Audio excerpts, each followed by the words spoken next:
kavina ianao eto an-toerana anay ianao any ampitan'ny ranomasina amin'izao fandarana Miara Manonja MBS Radio Mada izao talata enina roapolo Aprily 2024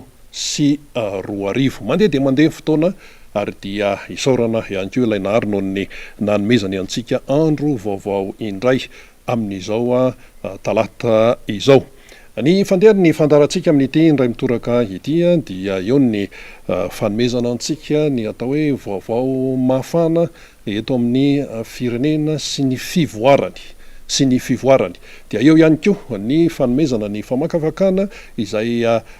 tsy maintsy atao moa zany satria maro amintsika no tsy mahafantatra ny aty volany amin'izay toe-javatra miseho eto amin'ny firenena dia eo ny hoetin'ny namana izay efa ampisehatra eto mbola ho avy eo ny namana fanirina zafy manantany mbola hisy solombavambahoaka hiakatra eo ary efa ato anatin'ny studio ihany koa ary zareo avy eny amin'ny tsenany nosiala eny betsaka amin'ny manontany hoe nanahoana ny fivoaran-draharaha dia eo koa no miteny fa inona ihany ty resaka tsy mety misy faranty amin'izany resaka hoe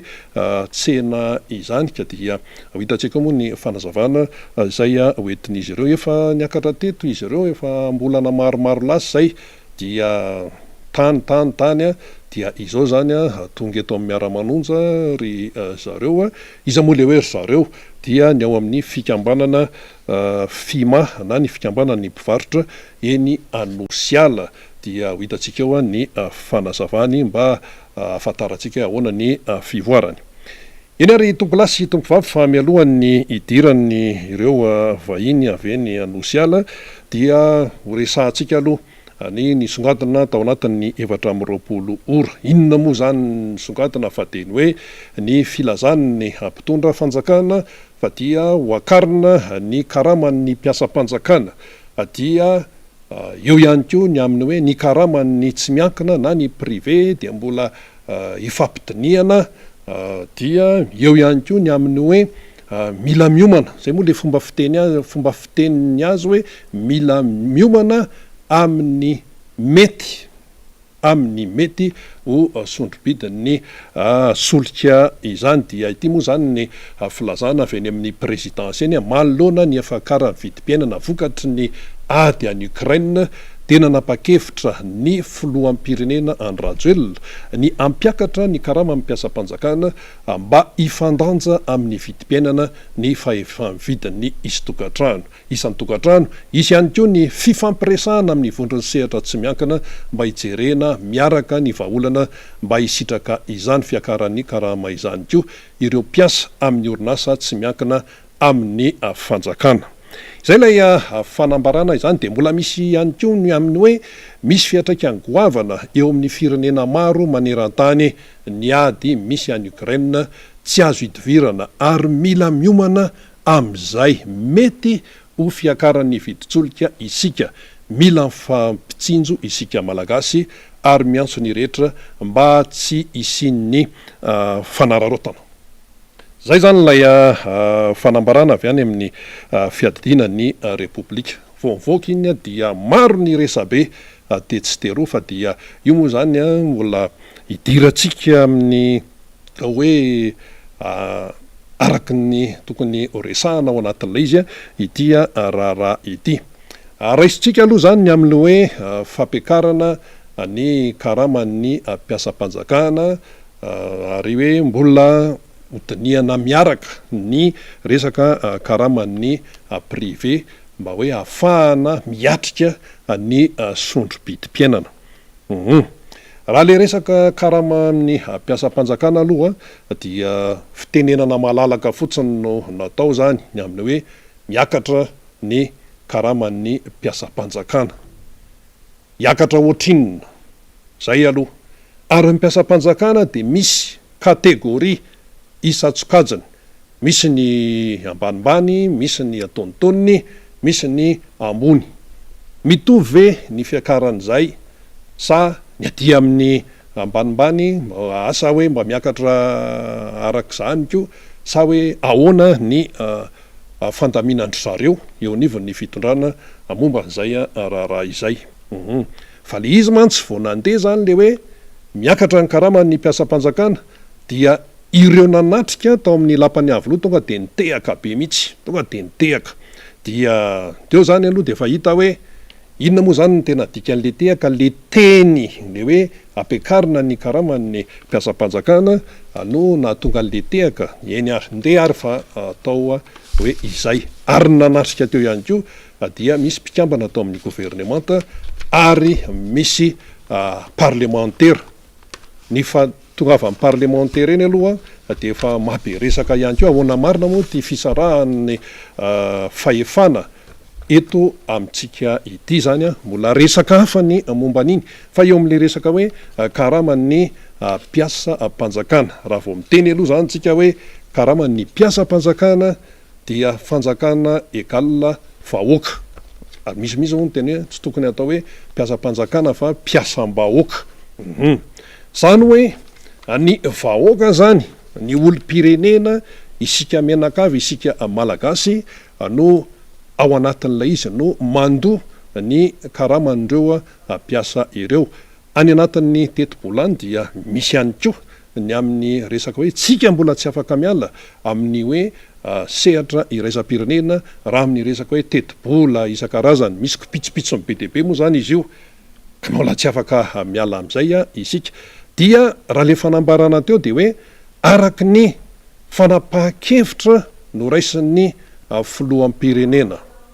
Zay zany aloha dia mahalasa saina aloha zany le izy, tonga de hoe fijery mahitsy fotsiny hoe fanapahan-kevitra nraisin'ny filoham-pirenena. Dia eo moa zany hoe ahoana moa zany ny fandehan zany hoe fanapahan-kevitra, lasa hoe fanapahan-kevitra olo-tokana ve no amin'izany hoe ny resaka hoe karaman'ny mpiasa-panjakana izany. Manahoana ny resaka teti-bolam-panjakana aty amin'ny volana mars aprily, aprily zany zao tsika mamaraparana no misy an'izany hoe manoloana nisy sondrom-pidim-piainana dia okitiana le izy. Resaka teknika be zany, fanatiana na tsy tiana dia hita taratra hoe misy resaka politika ao anatin'ny lay izy mba hoe andamindaminana raharaha. Satria raha vao resaka hoe karaman'ny mpiasa-panjakana zany mahazatra antsika ane, de any amin'ny fampiarabana no ny taona vaovao. Tatoato moa zany tsy nisy le lanonana teny avoloha reny, matetika amin'iny no ilazana ny hoe miakatra zao isan-jato ny karaman'ny mpiasa-panjakana. Ary matetika moa reny lanonan'ireny de atrehan'ny masovo rehetrarehetra, eo ny doyen, eo ny fikambanana iraisam-pirenena. Fa tatoato moa zany taona maromaro zay tsy nisy iny, teo moa ny covid sy ny namany misy antony marobe tsy hidirantsika lalina ny momba an'izay. Fa aty amin'ny faraparan'ny volana aprily 2024 dia milatsaka tapaka zay fitenena an'izay, ary hoe fanapahan-kevitry ny filoham-pirenena ilay izy. Izay zany no zava-misy aloha. Ka na tiana na tsy tiana dia tsy maintsy mipetraka ny fanontaniana be dia be fa hoe ahoana. De teo moa nisy filazana hoe noho ny krizy, noho ny resaka ady any Ukraine sisy mbola resaka hafa ihany koa ilay momba n'ile hoe vidy tsolika zany izay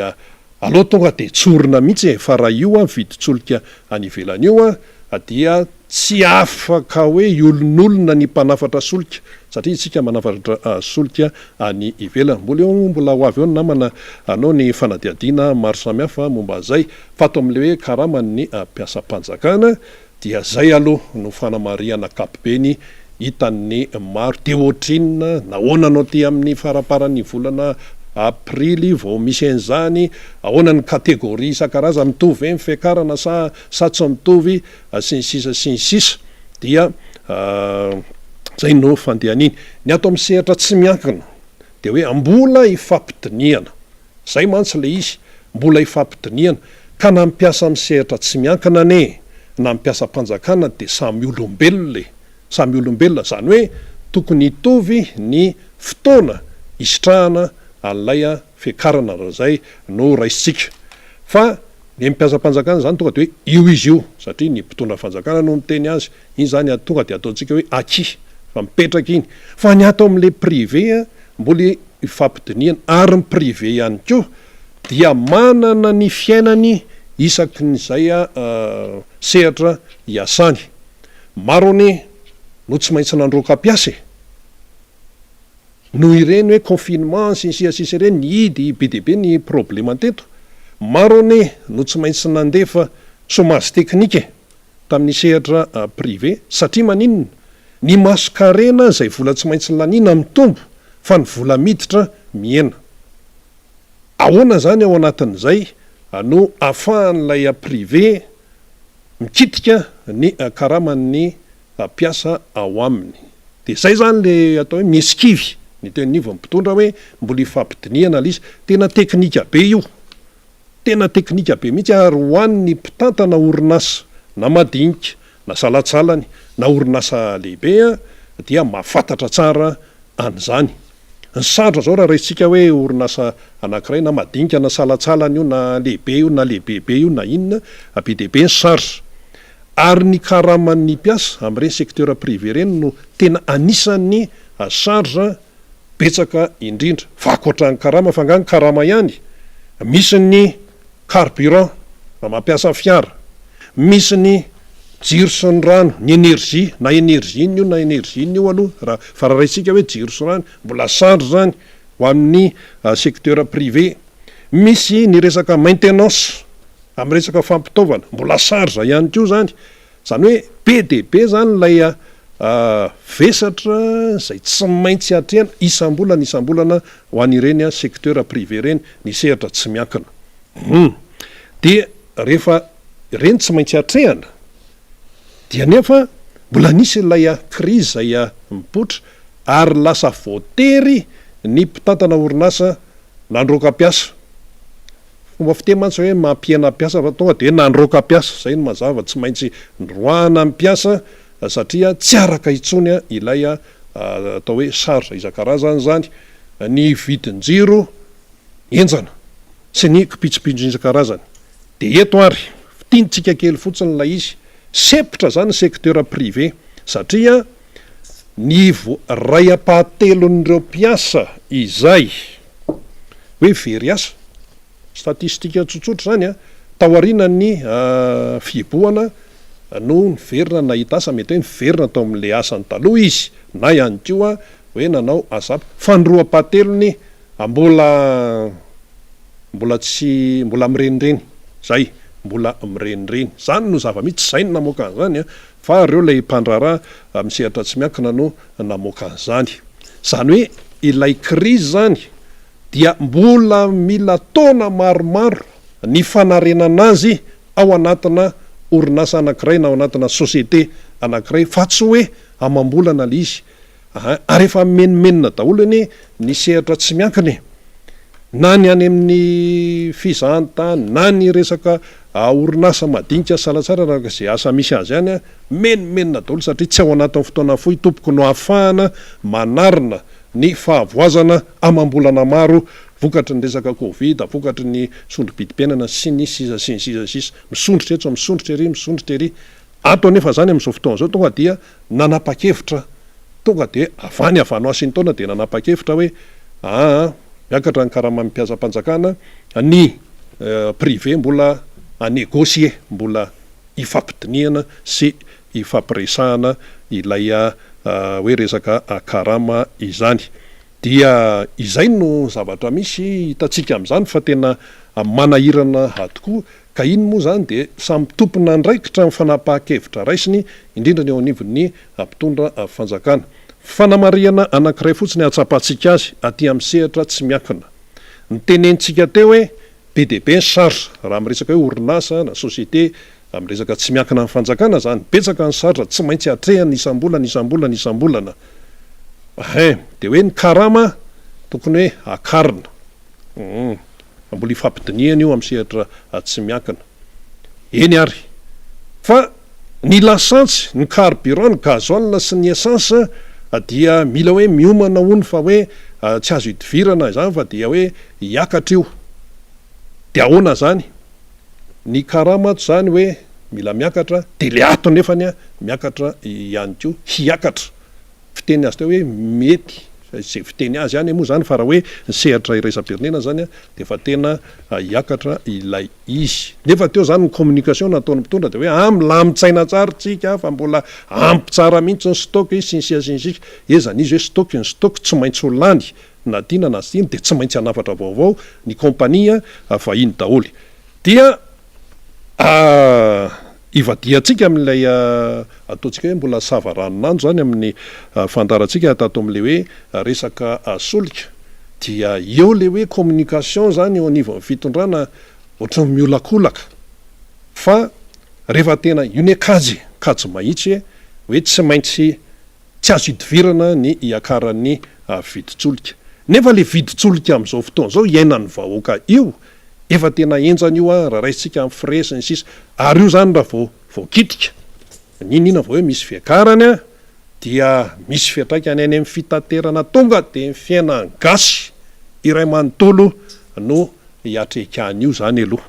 zay le izy dia ahoana zany ny fandehan'izy raha raisitsika fotsiny zao ny resaka hoe viditsolika teo amin'ny sehatraisam-pirenena tamin'ny décembre 2021 de teo amin'ny $700 ny ray baril de vao niditra ny 2022 janvier dia efa niakatra $20 dia tonga ny febroary 2024 de efa $90 tsy mbola nisy ady tany Ukraine mbola tsy mipoka tamin'ny tapatapaka amin'ny février 2022 tsy mbola mipoka zany hoe li zany efa nanomboka niakatra fa teto amintsika moa zany dia mbola hoe netehitra tamin'le tany aloha tsy mbola manana stock sy ny sisa ary ny fiakaran'ny vidin'ny pétrole brut tompoko eo amin'tseny resam-pirenena de tsy noho ny ady any fa misy antony maro no mahatonga an'io hiakatra hitantsika zany zao pirofo hoe febroary 2024 efa $90 ny ray baril fa nga mbola mipoka ny ady mbola vao wawawa fotsiny tany amin'ny sisiny tany fa izay anofipetrany niditra amin'izay ny marsa 2022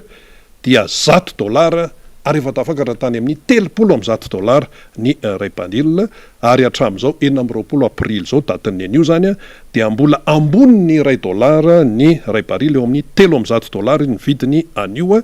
omaly izy teo amin'ny $700 dia zay zany no fipetraky le izy isika eto Madagasikara dia miakina amina privé eo amin'ny fanafarana anio tsy manana compagnie nationale tsony sika ny efa tantara sisa zany solima zany ny fitaterana ny solika zay mampiasa lalamby tany aloha tany de fa io izy io fa de mivadika ty amin'ny camion citerne de rehefa simba ny lalana ireny de ohatra ny recyclone reny de kofina daholo na mipitatitra lasantsy na mipatondra entana na ny mpandeha de zany rehetrarehetra zany no iainantsika izany isika nefa efa tany amin'ny 20 taona lasa no nyresaka an'izany hoe be milanga kinona moa zany fa raha nanany sika amin'izao crise internationale zao ny tena hoe ilana ny atsika fa 20 taona teorina satria tamin'ny 20 no namorona ny dama sy dada ao mitarika maly eo le ira hoe be milanga tamin'izany zany efa hoe nisy fanantenana ngezabe 1982 no voaniniry iny hoe be milanga raha oviana no hitranga angamba asa tsoatsy no tonga be milanga isika tsy ho lany vatsy tsika zao 20 taona teorina tompoko 2022 dia kofina tanteraka isika nefa tany am'izany 20 taona tany aloha zany nefa nisy resaka projet ngezabe fitrandrana satria fantatra hoe manantsika na huile lourde io na lasantsy io pétrole io inona dia zao tsika mbola kofina ihany izany de inona moa zany le izy fa tsotrany hoe le resaka be milanga tsy miroro ny vahoaka malagasy tsy mahafantatra an'izay fandehany am'izao fotoana zao fa de ohatrany hoe mampilendalenda ohatran'ny goavim-pasana masaka potony fa tsy azo hoanina fa mety mitondra lolo zay le izy ho an'izay tsy mahafantatra moa zany ny goavim-pasana eny ambahavohatra eny misy fasana reny le dongontany reny de misy efa le fasana tsisy mpandevony reny zany de misy goavy eo amboniny ao de masaka be fa jerepotsiny tsisy samaka satria matahotra iola tenda ngamba ka ohatran'izany zany le resaka be milanga sy tsy miroro dia tena hoe tsy mahafantatra tsony ny malagasy dia arak'ilay iran'ny maly io nde hoe ho alefantsika kely le sationa ny kely fotsiny afahantsika miverina kely zany am'le resaka hoe be milanga izay ohatra ny lasa malaza tsinanana sisa le izy a ngatatatsika hoe ny teknisianna hoe mba handefa azy kely hoe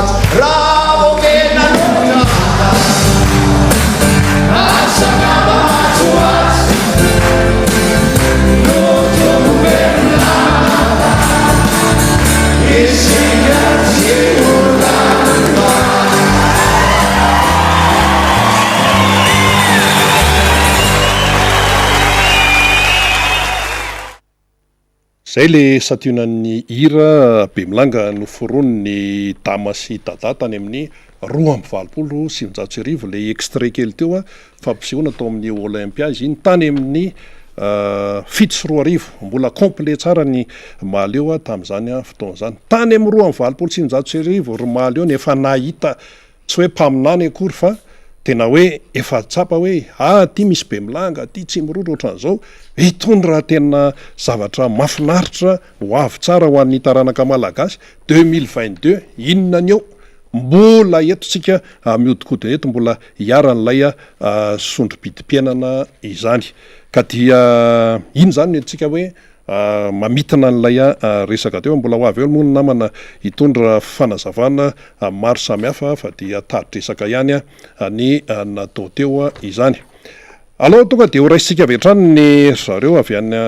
anosiala ao amin'ny tsena fa hitako eketo Andriamatoa Ramarolahy Joseph Rodolphe zay filoha lefitry ny fikambanany mpivarotra anosiala na ny FIMA miarabanao Andriamatoa Ramarolahy Joseph Rodolphe tonga eto amin'ny Miara Manonja MBS Radio Mada indray satria fa nisy fotoana volana maromaro zay no tetonareo fanontaniana mipetraka avy hatrany de ny hoe inona ihany ty resaka tsisy farany ao amin'ny tsenana nosialy ty tompoko azonao fitinina kely aloha ve nzay zavatra nitranga ka hatramin'izao misaotra miarabanao Rina Rabe miarabanareo teknisianina ihany koa miarabantsika eny amin'ny mponina nosiala ry amantolo indrindra ny mpivarotra nisy fanolanana tamin'ny ben'ny tanàna moa ho an'ny fikamana mpivarotra eny nosiala nanomboka tamin'ny taona 2024 ny fifanolanana zay pavillon 50 zay noverin'ny ben'ny tanàna heverin'ny ben'ny tanàna arodana hanaovana trano tsena manara-penitra araky ny filazany hono io trano tsena io nefa dia izahay mpivarotra eo ny nosiala no nandany ny vola karakara nanorina andreo tsenindreo nanomboka tamin'ny taona 3 hatramin'izao taona 2024 zao izay dia niezaka ny fampidinika tamin'ny ben'ny tanàna ary nandady rariny mihitsy ara iny telo zay nandady rariny taminy nefa moa Andriamatoa ben'ny tanàna dia sady tsy neno ny tsy nirarahany mihitsy dia ny vokany nakariny teny amin'ny tribunal ny raraha tamin'ny volana novambra 2024 dia ny voakany didim-pitsarana ny 20 desambra 2024 zay nahazo rariny izay fikamana mpivarotra iny nosiala inona le hoe rariny hoe tsy mahefa mitsara anio raraha io ny fitsarana zay no filazany mitsarana satria tsy misy antony ameana handrodanana trano tsena 50 dia tsy mahefa mitsara an'io raraha io ny fitsarana zay zany no vokatry ny fitsarana teny amin'ny adamaika tompoko zay loatra nainona zahay teny amin'ny adamaika dia tsy nahafapo an'Andriamatoa ben'ny tanàna moa ny zay vokatry ny fitsarana zay dia napakatra ny rara indray izy amin'ny 20 Mey 2024 avy zao amin'izao fotoana izay mponina andavanandro izay mponina zany sy ny mpivarotra dia aoko asika samy otony aloha aoko samy otony anoho ny asa andavanandro dia manentana antsika anoho ny adidy amaolo périenne indrindra ny etra mba anaporofona fa olona contribuable isika ary anaporofona ihany koa fa olona mana maizy azy sika eo amin'ny commune io ary tondra fampandrosoana ny tanànany commune eto dia miangavy ny fitondram-panjakana mahifo zay mba hijery akaiky an'io raha io satria raha mahirana io izay azo fatarina sy hotenenina fa mamotika fiarina io mamotika fiainam-bahoaka io ary raha zany cyclone dadalia zany no avy eo amin'io tanana io dia tsisy tsony ny fialofan'ny olona hopotika ny fiarikarena hoaizany elehan'ny vahoaka eto andriamatoa be ny tanàna dia ataoko fa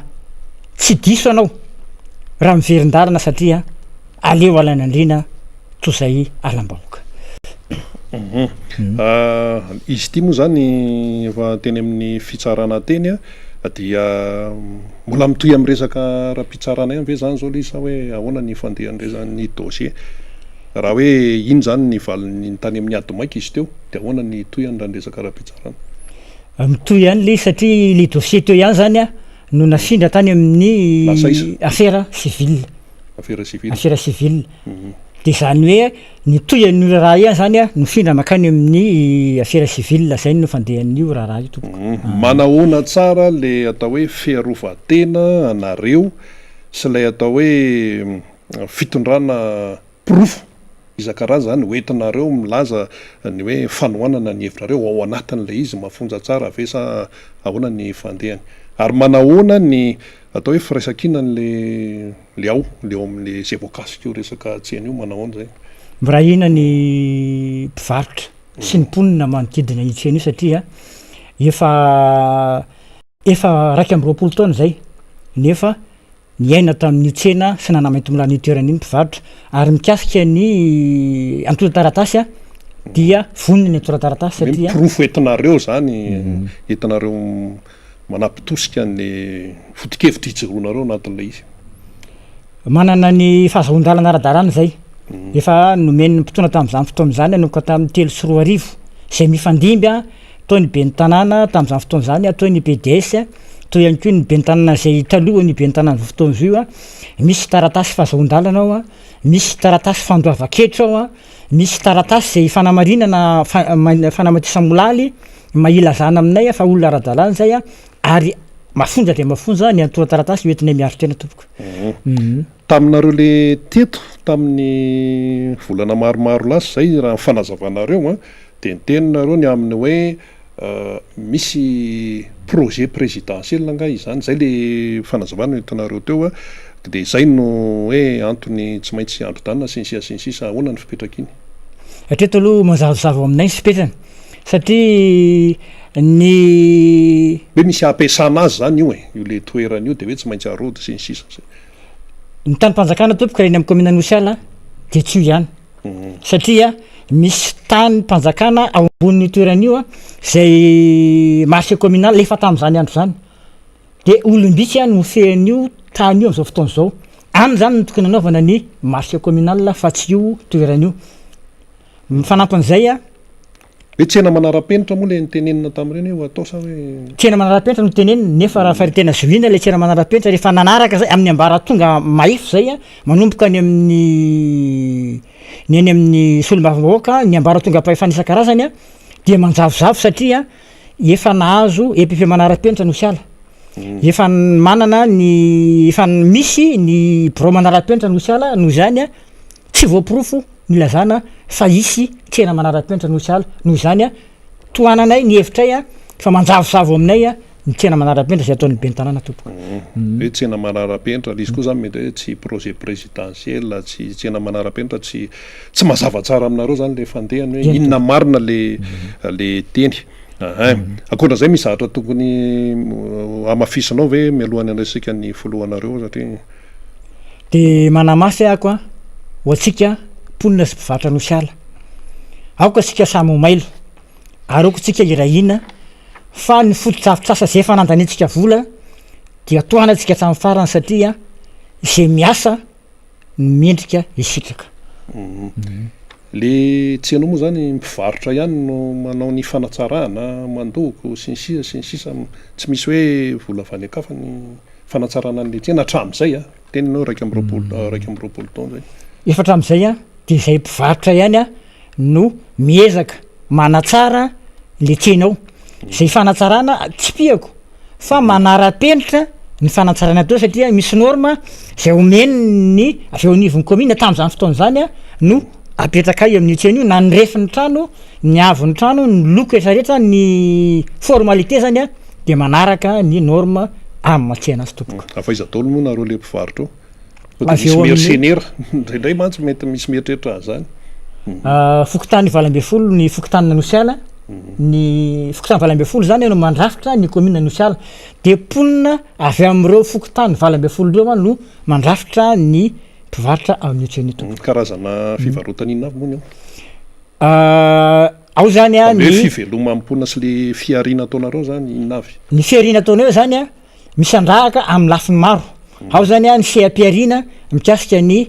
fambolena siopina legioma sy ny vokatry ny fambolena sy ny vokatry ny tandrehetra misy ao ny vokatry ny fiopina toy ny fivarotana hena misy ao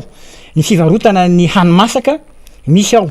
ao ihany koa ny fivarotana ny vokatra industrialy toy ny zava-pisotro rehetrarehetra na zava-pisotro mahamamo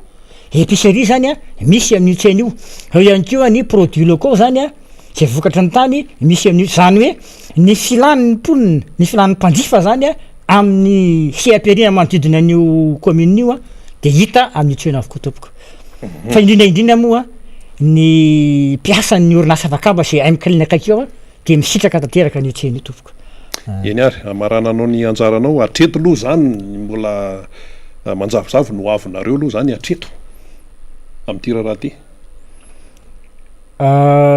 ny fanantenanay a dia manana ny finoana zay ary manana fanantenana fa feno tanteraka ny fanantenana tompoko amin'ny isitrahanay a niezaka zay naorinay hatram'izay tompoko eny ary isaorantsika raha marolahy Joseph Rodolphe izay filoha lefitry ny eo anivon'ny ny fikambana mpivarotra eny Anosiala nitondra an'izay fanazavana zay ny anjara moa zany de hoe famtinana ny fisehoan-javatra satria mety maro amintsika ny tsinaraka hoe inona marina moa ny androany ty raharaha ty fa araka nambara teo mbola tsy vitatreo akory ny resaka fa mbola mitoy hatrany le izy a ty amin'ny volana aprily 2024 sy 2025 sika amin'izao fotoa zao ny mpivarotra zany teo nylaza hoe manana fanantenana sy ny ohatran'izay fa na izany na tsy zany a dia misy mifanontaniana manitikitika eto indrindra andretahina Jean Arsan zay filohan'ny fikambanany mpivarotra eny Anosiala anoy zany ny resaka ao anatin'ilay raharaha izany ny fanontaniana miarabanao aloha Andriamatofilo sady miarabanao nahatratra ny taona koa satria izao zany vao tonga eto ny fanontaniana apetraka aminao avy hatrany de ny hoe lizy ve tsy maintsy any amin'ny raharaha mpitsarana foana ny raharaha tahaka antony fa maninona raha hoe fampidinika ahoana ny resaka hoe fampidiniana zay fa de lasa any amin'ny fitsarana foana le izy a nefa saminareo no sialao ihany miaraba namana rahabe mananjara rina miaraba ihany koa ny namana teknisianina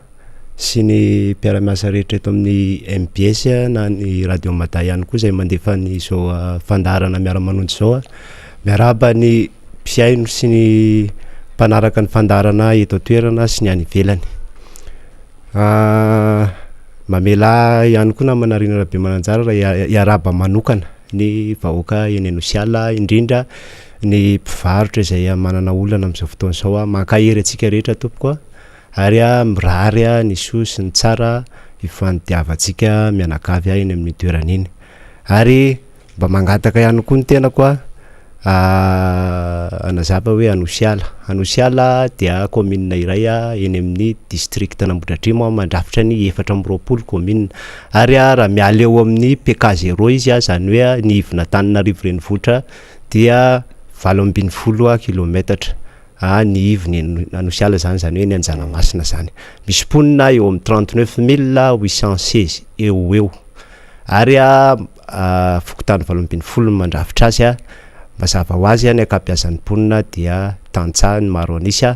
misy orinasa maromaro eny somary toerana commune somary cosmopolita kely zay no siala ary midadasika de midadasika izy eny tompoko fanontanianao moa hoe tsy nisy misy hoe fampidiniana fa tsy maintsy eny amin'ny fitsarana le toetra raha misy zany vaiakandrony izy ty tompoko sady marary ny mamenatra raha ny tokony ho izy tokoa raha ny normal dia tokony ho voalamina ary azo alamina tsara raha ny fahitana zavatra misy azo alamina tsara zany ny zavatra izao olana izao tena anivon'ny commune fa ny tena mampalahelo anay ary ny tena mahavaky fo dia mikiry biby mihitsy ny be ny tanàna zany manao zay hevitra rehetra afana zay ngamba ny ataoko hoe lara-pahamehana aminy dia ny androdanana an'ireo fiarin'ny mponina sy ny fiveloman'ny mponina porofonina etoana fa intelo metona izahay no nangataka fionana nareo no nangataka zahay no nangataka tompoko tamin'ny voalohany dia ino zao ty taratasy eto amin'ny écran ty io zany porofo zany hoetitsika satria ny soratra no mitoetra tompoko maro manko am'izao ny karazana fanehoan-kevitra ataon'ny gaben'ny tanàna aminay hainao manjery samy hafa nareo zany ty mangataka zahay mihitsy ho mangataka io ary mazava be io taratasy io mangataka zay ary hitatsika io misy accusé de réception mazava tsara io tao amin'ny commune izay ataoko hoe tsy napozin'ny commune ihany angamba fa de voatahirinay soma tsara tompoko mitoetra ny soratra aloha zany ny marina mihitsy no iseho fa tsy zay mahay miresaka aminainao manjery akory tompoko de manany marina fa izahay de nitelimentona nangataka fionana tamin'ny be ny tanàna tamin'ny voalohany moa dia ny roany ny mponina hoe tsy misy za tsy manam-potoana olona aminareo tamin'ny faharoa de somary nisy feo niakatrakatra kely zay ny tenako moa tsy nanatrika an'io fionan'io dia tsy afaka maneho hevitra zany fa tamin'ity farany ty dia nanatrika an'io fionan'io ny tenako noraisiny moa izay satria tamin'izany fotoana zany somary efa nafanafana ny toetra raha fa nampalahelo dia fihetsika tsy maneho ny maharay aman-dreny azy tompoko no nasehony indrindra ny lefitra voalohany be ny tanàna zay nampiakapeo sy nandrahoana ny solo tena vitsivitsy zay tao valy mianadanga mba tadidiko tsara akatoko eo iny porofo zany zay ahafahanay manamarina fa izahay na hatramin'izao tsika miteny zao dia ny naimponay de ny fampidinika sy ny fanakalo hevitra satria tsisy manana tombotsoa amin'ny fisavorovoroana nge tsisy manana tombotsoa amin'ny korotana ane ary izahay raha teo tsy nibiazina anakorotana sy tarika korotana fa fitediavam-baolana zany ny ilain'ny mponina am'izao fiainana efa mafy zao amin'ny sehatra rehetrarehetra omaly ny haino faneho-kevitry ny solombavam-bahoaka anankiray de ny teny izy hoe mandoalika tsy atompoko tsy mandoalika intsony ny olona am'izao efa midarapiko amin'ny tany amin'ny lafiny rehetra mihitsy io ka noho izany de mbola misitona ihany mana mafy izahay tsy misy lalana ahafana mamaza olana zao ratsy ny fifampidiniana fa mampalahelo moa de noentin'ny ngaben'ny tanàna teny amin'ny fitsarana efa voalaza teo aloha hoe tany amin'ny bref de lele izy dia amikokoa reny didim-pitsarana ny voaka tamin'ny 7 ny volana desambra reny dia fandaminana ny andraisako an'ireny za tsy miteny hoe nandresy ny andaniny na resy ny ankilany fa varavarana lehibe reny ampilamy manio raha io voalohany nanambara ny fitsarana fa tsy voaporofo mihitsy ny amehana ka entina andravana ny tranon'olona zay mihitsy njahatra voalaza tao firy moa le trano tany ampendoana le izy dia ka zay tranon'olona zay mihitsy ny expression ny fitsarana tao ny voalazan'ny fitsarana tsy voaporofo ny amehana entina andravana ny tranon'olona faharoa dia lavina ny fangatahan'ny be ny tanàna androdana ny tranon'ny olona ary ny fahatelo dia tsy mahefa mitsara zao raharaha zao ny fitsarana de tany ampendoana mariko tena nylaza mihitsy andriamatoa be ny tanàna fa projet présidentiel io ary baiko tsy maintsy tanterahana tsy maintsy ataony tsena manara-penitra ary nisy mpitantana sasany arahamono laza fa hoe maika io zavatra io tena nécessité tena avolenta be mihitsy. Ary profo an'izany koa nisy karazana ohatrany hoe affichage tany misy ny makety moa ny filazan'ny teny mahalaza azy dia efa niparitaka izy io ohatrany hoe sous forme-na tracte zany tam'zany fotoana zany dia anaporofo amintsika indray zany eto hoe iza ny mandainga tany am-piandohana ndre matobe ny tanàna de lasa fa projet présidentiel am'izao tsika amin'ny teny zao de voaporofo aloha fa tsy projet présidentiel mihitsy io zavatra io fa de tsy fantatray re hoe projet inona re zay zany azoko lazaina zany zay azoko mafisina eto dia miovaova ny fanehoan-kevitra andriamatobe ny tanàna ny tsena rehetra no oravany de am'izao tsika miteny zao ndray izy milaza fa tsena vitsivitsy fotsiny nge ny esorona amin'io ny ena izy zay raha tsy diso 8 tafo de ny ena ndray izy zay 3 tafo fotsiny no esorona ao anatin'io io toeran'io amin'ny fomba ahoana tompoko ny surface-ny pavillon anankiray ange de 3 mètres sur 3 angamba izy zay raha tsy diso 3 metatra ny lavany de tsy haiko 250 eo angamba ny sakany raha tsy diso toerana kely de 20 ve raha ataotsika nikajikajy tsotsotra de ho possible ve zany avitanao an'le makety be zay tena ataoko hoe le tsy possible satria raha ilazy ianao tany am-piandohana 500 tafo mafy be ny fetraika an'le izy teo amin'ny resaka le zavatra iaina am-ponina zany satria mampiororo kosa hoe suppression ana 150 activité zay raha malala ny situation misy am'izao iainan'ny olona sy iainan'ny vahoaka eo amin'ny ampiarina zany zay manahirana de manahirana de milaza ndray ianao hoe 28 loa de am'izao fotoana zao ianao milaza 23 loa ohatrany tsy possible ihany zany tompoko amin'ny 3 sur 2 mètres 50 ahoana ny impossible avitaniny zany hoe tsena manara-penitra tompoko fa le izy zany misy karazana ohatrany hoe filalaovana ohatrany hoe manipuler an'le opinion an'le olona sy ataoko hoe avilivilina andriamatobe ny tanàna mihitsy zany ny opinion eny fotony isorana moa an'Andriamanitra zany hoe mba manana ataoko hoe accès zany isorana anareo manokana eto amin'ny MBS mihitsy satria mampibaribary ny fahamarinana izao émission ataonareo miara manonjo zao de akasitrahana anareo manokana mihitsy zany zay zavatra zay zany tompoko. Ny fanamariana hita ihany keo anatin'ilay izy ary hoe fanehoan-kevitra moa tenen'ny olona amin'ity raharahanareo tsena nosiala tsy misy faran'ity de hoe amin'ny rafitra ny anivon'ny commune koa ny misy ny mpanolotsaina ny tanàny indrindrindrindra amina zavatra ohatran'izany inona no hoe mba teny hoentin'ny mpanolotsaina ny tanàna eto tsy miresaka hoe iza ny maronisa na hoe iza ny vitsenisa fa hoe mpanolotsaina ny mpanolotsaina ny tanàna zay nivoaka avy any vahoaka ihany koa zany reny olon'ireny rehefa misy zavatra ohatran'izao angamba tsy mandalo any amin'ny any anivon'ny mpanolotsaina ny tanàna ny hoe fanapahan-kevitra indrindra hoe goavana ohatran'izao zany zay zany no fanontaniana apetraka asa manahoana ny fandehan'izay eny tompo le izy moa zany misy fomba fiasa manara-penitra ihany ao anatin'le toetra raha fa ny azoko ambara angamba namana Rabe Mananjara Rina de ny misy mpanolotsainao zay arak'izay teny lazainao zay misy hoe avy amin'ny vahoaka ary miresaka amin'ny tena zany de tsy makasitraka indrindra moa le zavatra mitranga mihitsy zany tena hoe tsy miteraka fitoniana amin'ny lafiny rehetra mihitsy satria tsy moramora nge zany azavaiko fa 1500 nge à 1600 ny olona victime ary trabona artificiel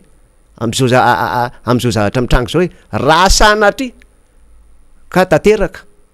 ny fandravana ny toerana io akoatry ny asa very akoatra ny tsy fandriam-pahalemany reny tsika manaraka ainao mandrena hitantsika nefa tena manahirakirana ny tapatapany andrefandrefana Tananarivo iny amin'ny tsy fandriam-pahalemany inona moa no miteraka an'izany zavatra zany resaka sosialy ange zany ny olona nge tsy manana fivelomana mahavelona azy tsony de lasa manaonao foana amin'izao fotoana zao ka misy ny mpanolotsaina tsy maty fana ary mba miresaka amin'ny mpanolotsaina namana sasany de tsy poro an'io zavatra io fa io moa misy le fomba fiasa manara-penitra izay ataoko ao anaty fonoteny angamba izay teniko zay fa ny be ny tanàna zany ny exécutif ao amin'ny commune de mikiry biby mafy mihitsy ary manao zay tous les moyens zany henoko eny koa hoe nahazo ny fakatoava amin'ny mpanolotsaina le izy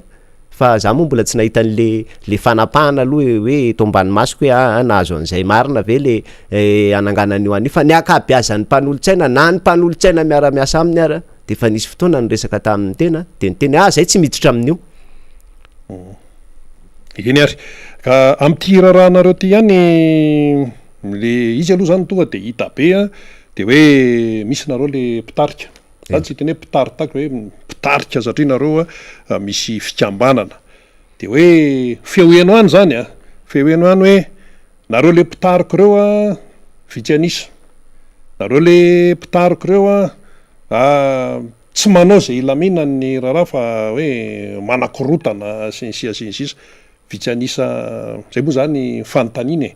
fa satria zany ny feo eno eny aminareo eny vitsy anisa nareo mpitariko reo manakorotana sinsisa ahoana ny mba hoe valiteny hoentinareo mamaly any zany tsy hoe zany no miteny zany fa eno any aminareo any zany entoko mafimafy mihitsy ny ainanay misy aloha ve zany sa tsisy zany fitenenana zany aloha fa sao de mba hoe resadresaka fotsiny mafimafy mihitsy ny tena ny ainanay an'ity karazana phénomène indray mitoraka ity misy milaza mihitsy hoe io moa zany avy amin'ny be ny tanàna sy ny mpiara-miasa aminy zany miezaka amin'ny teny an'izay olona vitsy anisakely reo manao botolo fotsiny reo de manakana fampandrosoana ary akoatry ny menasy sasany zay hoe reo de mandeha zany ny fandrahonana ankolaka sy mivantana ny ataontsika hoe herisetra tsy voatery mamelaka tia maina ihany namanarina ny herisetra fa ny ara-moraly mandeha daholo zany de zay moa zany tsy ataonay hoe mampiemitra zay satria marina ny ijoroana ary rariny no ataontsika hoe ijoroan'ny tena zany fa izahay moa zany hoe tsy haiko hoe vitsy anisa manahoana hitantsika angambo reny teny anosy reny tsy hoe ampidera vahoaka akory izahay tsy manana tombontsoa amina fikorontanana tompoko allo azava tsara zay resak'izay tsy manana zay hoe tombontsoa hoe ikorotana na hitarika olona hoe ampisavorovoron'ny fiarahamonina izahay de fikambanana mijoro ara-dalàna ary mitaiza ny olona ho ara-dalàna ary raha manaraka nareo de milaza foana ny tenako rehefa amin'ny olona mampitony ny olona ngefa misavorovoro ny olona ngefa miandro domoma fotsiny araka le fitenenany fa manana andraikitra kosa ny tena mitony tsika ponina rehetrarehetra io tsy problème mampivaritra any io misy koa sehatra hafa eny manana olana ataoko anaty fonoteny lalam-pokony olona no tapenany io be ny tanàna io zay mbola olana hafa ihany koa anisan'ny nandamina tompoko satria tanàna iaraha-manana ny io anosialy io tsisy ho aizy fa samby hoeny amin'io tanàna io daholo ihany satria tsika rehetrarehetra samby tompo tanindrazana fa ny tiako marina fotsiny entaniko foana ny olona hotony ano ny asa fivelomany zay efa mazamazana kehitriny fa raha ny hoe vitsy anisa ataoko hoe mety amin'andriamatoa be ny tanàna ve zany de hoe hotaritina ny olona ary hoporofona aminy hoe maro anisa marina ve sa vitsy anisa ataoko angamba fa tsy manana tombontsoa am'zany ny be ny tanàna ny tenako ihany koa tsy manana tombontsoa am'zany satria ny fiainana ary tefa mafy fa lavinay aloha le filazana hoe zay de manao mpitolo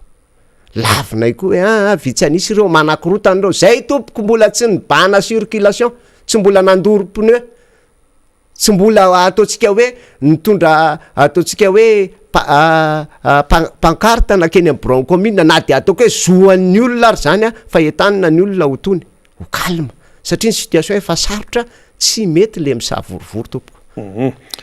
faraparany manana député nareo anisan'izany zao ohatra hoe ny solombavambahoaka Mambra be indrina izay izy moa paketo amin'ny Miara Manonja eto inona no atao hoe mba zavatra noentiny zany amina hoe na hoe fandrosoana vahaolana amin'ny solombavambahoaka azy rehefa mba mifampiresaka ve nareo ahoana ny fandehan'ny fampiresana ao anatin'le raharaha zay zany mba ho tompontsoany rehetrarehetra. Eny tompoko, nisy fotoana marina ny ray aman-dreninay solombavam-bahoaka Raben'Andriana mamy elana tsiny manonona ny anarany ajaina izy de naneho hevitra izy ary tena ampahendrena no nilazan'ny solombavam-bahoaka hoe sao de mba tsy fotoana an'io zao izy tsy nanome rariny ny andaniny na ny ankilany raha tena nanaraka sika sao de mba tsy fotoana an'izao izy amin'ny zavatra na ara-ekônomika fotsiny ary économiquement parlant izy sao de mba tsy fotoana ny tokony andravana sy amin'ny tena fiarin'ny olona zao izy tsy niteny hoe aza atao io na ataovy io teny pahendrena teny pahendrena zany de zao ny zavatra mahagaga ny tenanay raha tsy haino anay andriamatoa-be ny tanàna hoe tsy haino anay avahoaka ny mivantana ray aman-dreny angely miteny eto ary député solombavam-bahoaka ary miteny manana neutralité izy ny teny izy tsy mbola nanome rariny mivantana ny olona hoe marina ny olona na marina fa mipetraka teo amin'ny toerany maha ray aman-dreny izy ny aloha zany eto de isaorako manokana mihitsy isaorako manokana ny député Raben'Andriana mamy ny antony tena mbola nipetraka foana izy ho mpandamina ary tena hoe mipetraka eo amin'ny toerany maha ray aman-dreny izy zany mandamina ny olona ary tsy afenina atsika zany fa mety hoe ny masony mpitazana ety ivelany de mieritreritra hoe ka resaka politika io resaka zao tsy tompoko amafisiko etona fa raha tsy nanam-pahendrena koa ny député ny manentana ny olona mampitony ny olona koa hoe ataovy ny fiarina voafitim-bahoaka mivantana koa izy ary izy zany tena isaoranay ponina aloha ary ataoko anaty fonoteny tya ny ankapobeny zany amin'ny ankapobeny rehefa misy ny olana de mamany olana misy dia antanany député Raben'Andriana mamy mamany olana foana izy ary tena miasa izy miasa amin'ny mahasolom-bavam-bahoaka azy zay kosa aloha de navaty amiko manokana sako miteny ary misaotra azy mitafotafo amin'ny zavatra rehetra zay vita ny hotain'Andriamanitra eny anao tompoko andriamatoa solombavam-bahoaka anay. Eny ary maraparana antsika azy ahoana zany ny mety ho toy an'ity raharaha ity raha hoe fitiantsika izay resaka izay. Eny tompoko, izay aloha de amafisinay etona fa olon'ny fifanakaloza-kevitra izay olon'ny fifampidiniana zay raha tsy mifampidinika angam'izay raha tsy makafy ny resaka ataontsika hoe fifanakaloza-kevitra efa zavatra hafa no nitranga tsisy manana tombontsoa amin'ny korotana tsisy manana tombontsoa amin'ny faharavana na io be ny tanàna io ary tsy mino aho hoe milamina ny sainy sy ny foa-mampanany raha potika ny fiainan'ireo mponin'ireo zay tsy izy fa vahoaka hoentina ary tsy mino koa hoe possible ve izy développement tsy hoe isy fampandrosoana ve amin'ny alalan'ny fanasaziana amin'ny alalan'ny hoe sacrifice amina ampahan'olona manokana ka noho izany tompoko de izay de mbola misitona foana ny sain'ireo zay voakasika misy ihany misy ray aman-dreny mpitondra fanjakana zay ny prendre initiative izy andamina an'izao toetra raha zao isaorana meloa izy isaorana meloa izy ary ankaherezina izy fa tsy mora ny mamaha an'izao olona an'izao indrindrandrindra hoe karazana ohatrany hoe fifanolanana zany entre na mpitantana sy olona hoentina zay tsy mora zany mandamina an'izany ary manaitra ihany koa zay ndreo mpitondra sasany zay mbola ataontsika hoe tsy mbola matoritory zany raisiny andraikitra tompoko fa zava-manahirana zao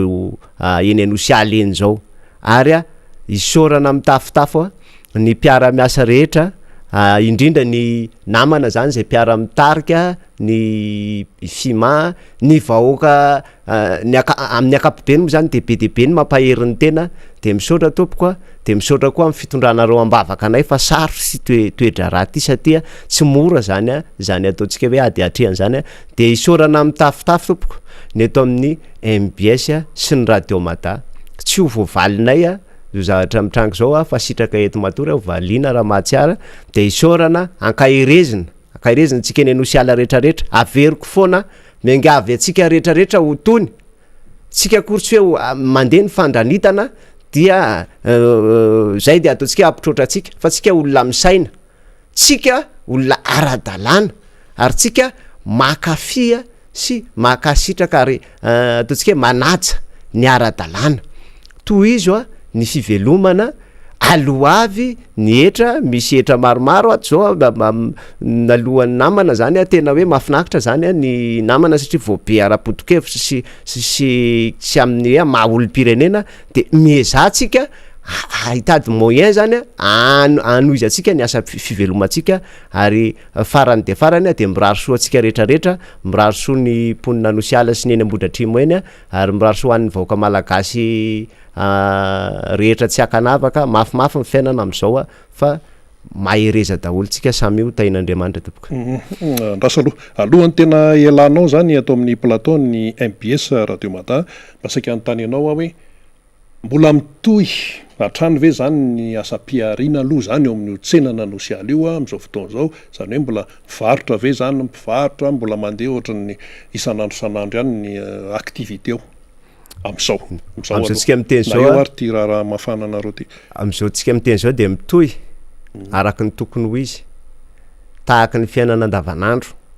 ny fiveloman'ny mponina ary amafisina ny fanentanana ny mponina hoe toy izy ny fivelomana toy izy ny activité rehetra fanao satria raha iraviravy tanana ianao izy moa zany no antenainao zany hoe anosikanao eo amin'ny ara-piainana sy ny fiarinao fa miezaka rehetrarehetra de miainga avaty aminao marina za manaiky hoe mipanika ny olona ary misy tsy fitonina am'izao tsika miteny zao fa mankaherin'ny olona toy izy ny fivelomana taitaina ny olona taitaina satria na ny ataontsika hoe ny feo mandeha eniny sy ny fiatsika ataon'ny olona zay noeritrereto no ray aman-dreny sy ho iankinany lasa ohatrany hoe ataontsika hoe papango mipoka ny zanaka koa ataoko ao anaty foniteny zay zavatra zay ka ankaherezina foana ny olona hitoy amin'ny fiainana andavanandro ho tony ary izay moa zany raha manao fihetsiketsehana misy fotoana zay manao karazana ohatrany hoe sitinina pasifika de mbola mitazona foana n'le hoe fahendrena mitazona foana n'le hoe ataontsika hoe fahaizana maneo hevitra sy fahaizana mihetsiketsika ka de ankasitrahantsika mponina toy izy foana ny fivelomana toy izy ny asa mandraharaha fa ny amo zany ataoko ao anaty foniteny Andriamanitra tsy andro ny sasany tompoko andrasa atsika ihany ary aza matahotra tsika manana finoana aza matahotra mino fotsiny ihany tompoko eny ary dia isaorana Andriamatoa Andretaina Zaonarysona zay filohan'ny fikambana ny mpivarotra eny Anosiala nitondra zay fanazavana izay teo ihany koa moa ny filoha lefitra ity fikambana ity Ramarola Joseph Rodolphe Ombendalana ianao izy dia filoha lefitry ny fikambana ny mpivarotra eny Anosiala ny faniriana dia tsotre hoe mba ilaminan'ny raharaha satria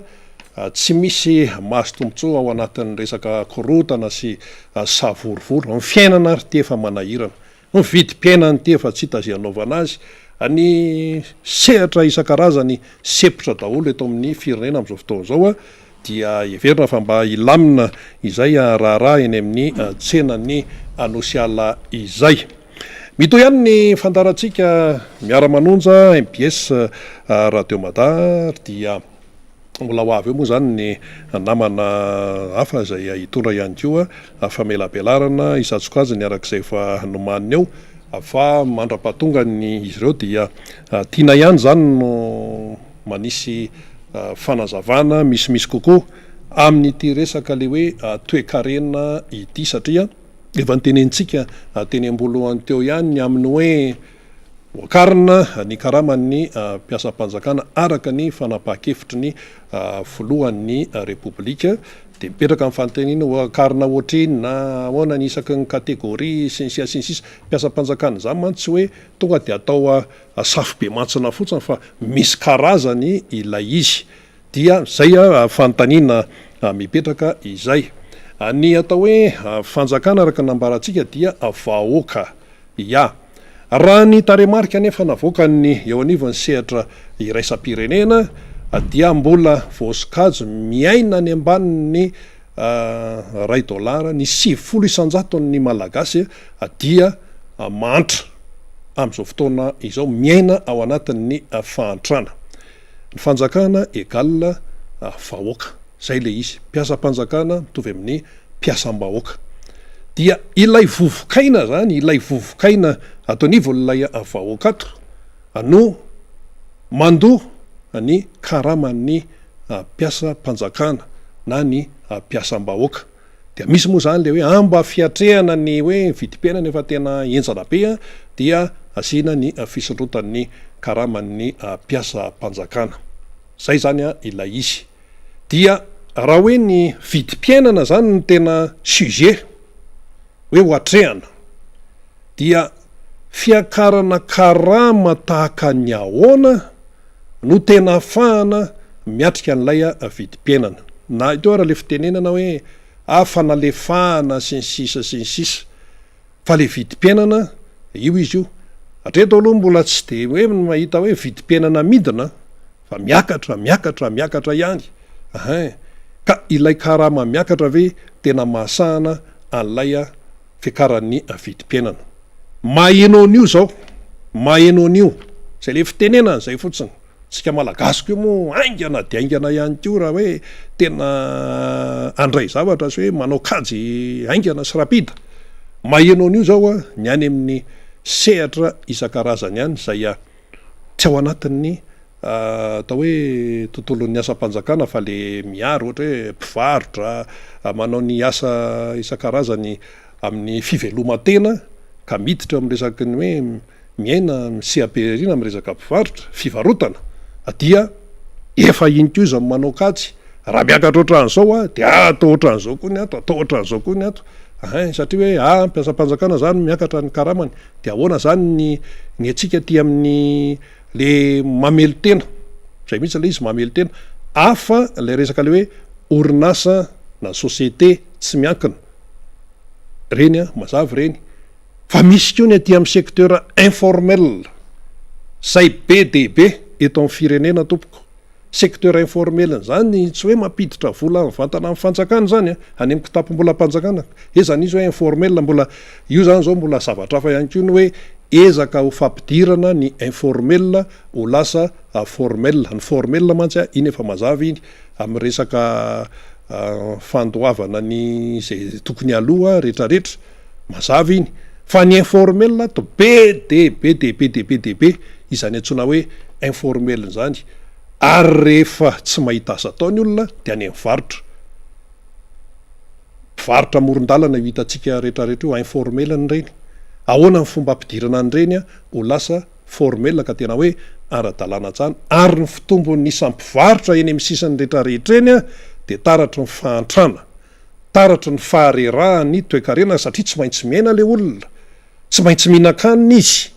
de lasa any amin'ny resaka informel zany hoe le politika mihitsy zany politika mpanjakana amin'ny toe-karena mihitsy no mampametra-panontaniana amin'izao fotoan'izao ka raha hoe misy ny hoe fampiakarana karama mpiasam-panjakana hoe ny karama ny privé mbola négocier mbola ifampidiniana dia tsotra le izy hoe mbola resaka akapobeny zany fa le tena ato vilany ato tsy tena hoe misy ny olana vaovao karama mpiasam-panjakana akarina nefa ato mandrangarangany amin'ny hoe viditsolika tsy amin'io fa tena hoe mila atao hoe fiatrehana zany ny mety ozy ry zareo zany hoe fiakarany zay mantsy le vocabulaire hoe mila de hoe oka tsy ifanararoatra ifanararoatra ahoana moa raha vao io viditsoloka io zany no miakatra raha hoe ampitaina amin'ny farim-piainany gasy am'izao fotoana zao dia tsy maintsy ho voakitika daholo ny rehetrarehetrarehetrarehetra tsisy resaka hoe firehan-kevitra politika zany fa tonga de hoe kajy tsotra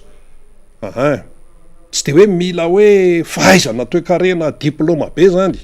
fa tena hoe kajy tsotra de tsotra raha ny situation zany a eto amin'ny firenena no resahana dia eo zany lay fipetrakalay raharaha amin'ny zao fotoana izao dia lasa ketriketrika be ny sain'ny mpitatana ny aty amin'ny sehatra tsy miakana satria raha vaovaokitika zany lay resaka carburant gaz oal lasantsy ny gaz koa efa miakatra dia tsy maintsy misy fiatraika zay eo amin'ny kanjy sy ny fomba fitantanana ny orinasa na ny société na tiana na tsy tiana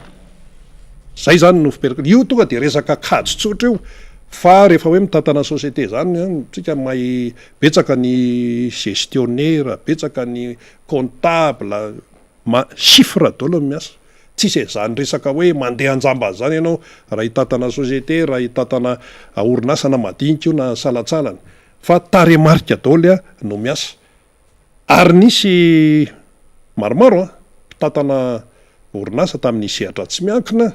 mba tafaresaka tamin'ny tena zany de zao ny teneniny hoe zao ne ozy izy efa tena sarotra mihitsy zany hoe ianao manana société na madinika na salatsalany hoe anao investissement hoe ampiasa vola zany fa lasany amin'ny fandoavana ny sarja daholo ny vola tompoko amin'ireny resaka na société ino na société inona lasany amin'ny fandoavana sarja daholo araka ny tenenina teo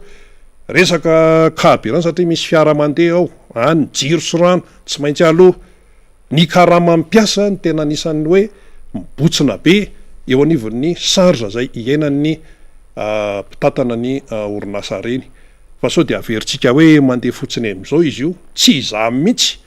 fa tena sahirana ary reo lay fivondronany mpandraharaha zany de efa nyteny foana hoe tena sepotra mihitsy ane ao anatin'ity raharaha ity izahay eo moa zany hoe fampidirana entana avany velany miditra eto mibosesika eto ny entana eto toerana mandeha mankany maivana ilay izy de zany ao anatin'ko ny lanjam-bola ny ariary mbola tafiditra ao anatin'ny ko zay resaka hoe ny lanjam-bola izay satria raha reraka ny lanjam-bola anao zany dia ianao anefa tia manapa-kevitra zaozao dia ny eo ihany ny eo sa hoe ahoana ny fandehan'ny kajy no oetiny zay nanapa-kevitra ao anatin'lay tia le hoe fikitiana hoe karama ity nefa atsenananaty zany ny sarja izay zakaina sy babeny ireo orinasa aty amin'ny sehatra tsy miankina na ny secteur privé dia mavesatra de mavesatra ary tsy maintsy atrehany izy ireny na ahoana na ahoana efa eto ny namana faniry razafy manantany tondra ny fanoizana indray ny famakavakana taorina ny nandraisana n'ireny mpivaritra teny amin'ny tsena nanosiala ireny fa tazanao ihany koa ny député colonely rambo fa fita amin'ny alala antiako Madagasikara atao amin'ny boriboritany fa efatra hiakatsehatra eto izy afaka minitra vitsy ndahoary faniry eny ary misaotra andrina de mamerina fakasitrahana hatrany amrina zany tao anatin'izay fandaminan'izay de makahery ry zareo ery ambodratrimo anosiala zay tetehana hoarodana moa ary mitady amin'ny fomba samy hafa mihitsy ny eo anivon'ny commune androdana izay tsena eny anosiala zay de mitambatra reo mpivaritra zany satria de tena hoe veriasa betsaka nefa fotoana namolana ny karakarana an'io tsena io kanefa de tonga am'izay zay le hoe tokony fampitsinjo mandrakariva ny rehetra ao anatin'izao trangan-javatra ao mba tsy hifamony zany fa tokony hifamely zava-dehibe zany fifamelomana izany ny vaovao tena maro be mihitsy izy androany tena maro ny vaovao de efa nisy nyresahany rina teo tao anatin'izay vaovao zay nyresahana izay fa na izany natsy zany dia ny kolonely Rambo zay iaraka amiketo de iaraka hitondra fanadihadiana fizaram-baovao samihafa ao anatin'ny ampaham-potoana zay iarahana eto zany ny namana marobe any faritra zay mitondra ihany koa ny kokoa sy ny any amin'ny inona zany ireo lavitra rehetra any ampitan-dranomasina de anaovana kokoa ianareo misaotra betsaka tompoko voaray avokoa ny afatra avy any amintsika voaray avokoa ny fanamariana avy any amintsika fa misy fanamariana namana zany zay ery akady vato tena mitondra fanamariana mihitsy izy de alefako any amin'ny teknisianina le izy mivatany eto zany amin'ny hoe tapatapaka ratsy be fa azonan'ny tele zany MBS tatoato zany hoandrareo ery akady vato efa hatramin'ny maly izy nefa sady manao kokoa anao ihany koa ianta zany ska zany zay manaraka tsy tapaka atsika fa manao fanamariana izy zany tena tapatapaka amin'ny fahitalavitra de ny radio mada koa zany hoy ianta zany zay mpanaraka atsika eny akady vato eny tena tapatapaka zany satria tena tsy miala mihitsiny itony mpanaraka atsika tony de mitondra an'izay fanamariana zay tatoato moa rehefa nresahana foana zay depute kolonely Rambony amin'ny hoe tena betsaka ny tsy fahazon'ny mpanaraka atsika zany ny onjam-peon'ny MBS sy ny fahitalavitra na avarinany rehetra mihitsiny zany de efa mitsikilo mitady namana teknisianina fa ny azo antoka zany de hoe mety misy foana ny le dola makota any ambadika any anao zay ibroenany dia radio sy ny fampitana ihany koa avy any amin'ny radio mada zany trangan-javatra ohatran'izany satria tsy normal mihitsy raha ohatra ka teo amin'ny faritra teo aloha rehetra amin'izao fotoana zao no tena mikasoka de ohatran'izay ihany koa zany ny eo amin'ny connexion zany tena manahirana de manahirana foana zany ny connexion zay hanipazantsika ny fandarana de efa miezaka ary eny zany rehetrarehetra zany moa ataontsika hoe mahasosotra le izy am'le fomba fiasa am'le kilalao politika tsy mitombona zany tsy honnête zay ho an'ny sasany zany manao zay fomba haminganana zany sy tsy ahafahany rehetra mandray ny vaovao zay zarainy eto zao zany itsika nefa de miezaka mandrakariva ary de zay ny mahafinaritra n'ireo teknisianina ato amin'ny MBS sy ny radio mada zany ary isorana manokana ary zany la radany ny teknisianina miaraka amintsika zay manao ny régie manao ny fampitana rehetrarehetra ao ambadika ao ny encadreur sy ny sisa zany miezaka mafy mihitsy izy ireo zany mijery zay pitsopitson'zay reo namana any amin'ny faritra ihany koa satria izy ty kolonely Rambo zany de vao miala eto de efa tonga de misy mandray mivatana de efa mandefa zany amindreo fandarana any amin'ny radio atsika zany de mahazo akontsika am'ireo mpieno marobe manerina Madagasikara de anaovana kokoa atsika am'izay fotoana rehetra andraisatsika ny fandarana Miara Manonja eny ary depute Rambo miaraba tompoko miarabanao faniry dia miaraba koa ny rina zay de miasana eto am'izao andro atalaty zao de miaraba ny teknisianina rehetra ao ambadika ao zay mampapita ny fandarana zany amin'ny alalan'ny onjam-peo sy amin'ny alalan'ny fahitalavitra ary amindreo atao hoe réseaux sociaux rehetrarehetra eto amin'ny ny MBS amin'ny radio mada zany manarak'izay de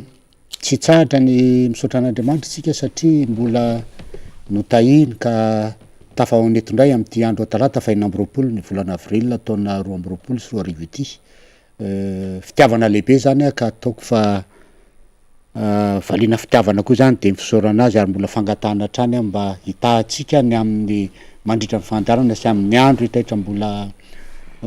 diavina sy anaovana ty fandarana ty satria mbola tena ao anaty le fandarana tena mamy mihitsy isika zao mandrapatonga zay ho tonga amin'ny tanjotsika amin'ty Miara Manonja ty ka dia rariny sitsiny raha misaotra an'Andriamanitra dia manarak'izay betsaka reo olona te hiaraka amitsika kanefa moa araky ny fitenenina hoe ty tsika natao alahatra fa tsy mpandahatra de misy ro namatsika zay lasa tamin'ny herinandro iny tamin'ny nandrisy zay fotoana tsy niakarina teto zay de am'raha fionona fiona amin'ny fianakaviana ary an'izay anatin'ny tsy fahasalamana tanteraka koa dia mirary fasitrana malaky na marary eo anatin'ny covid zany a satria mbola misy eo anatin'ny atao hoe forme grave am'izao fotoana zao misy fito amby folo angamba raha tsy diso a mitombo anankiray indray a ary de na tsy eo anatin'ny covid de atao hoe aretina zay mpahazon'ny olombelona satria zay le zanak'olombelona misy an'izay aretina zay de mirary fahasitranana feno a mba hiaraka aminay eto foana amin'ny ty fandarana miara manonjy ty zay ny amin'iny faniry fa tonga angamba de ahotoiziko satria mba tsara ihany mba asina an'lay tsitsatsatraky eny any zavatra hitan'de teny an-dalana teny ny zavatra androany dia tsy tanisa lavabe am'ty a fa tonga dia ataoko zavatra anankiroa ihany no teneniko a de voalohany indrindra aloha de mikasika ny fomba fitaizana eny amin'ny fampitaizana eny an-dalana eny zany fa dia mihita mihitsy nitazako mihitsy ny androany a fa dia ny mpitondra automobile sy ny mpitondra moto zany a ny tena misetrasetra am'ty fanajana ny lalàna momba ny famoivozany ty ninona mahatonga le mahatonga an'lay izy a dia tsy misy tsony zany ny fandeferana zany hoe na nijanona kely telo minitra aza telo segondra aza na folo segondra mba andehanany anankiray a dia efa tsy antsony fa hoe na de tsy maintsy misitrika tsy maintsy mandeha ka zany zavatra any matetika miteraka ny lolony eo amin'ny fiarahamonina sy eo amin'ny fampiasana ny lalana iny a ary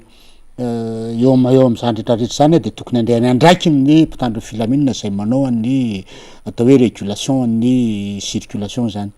fa ny problème mitranga matsy a de zao le ny mpitandro filaminana manao ny régulation ny fifamovozana dia mijanona amy toerana anankiray fa tsy mandeha amin'ny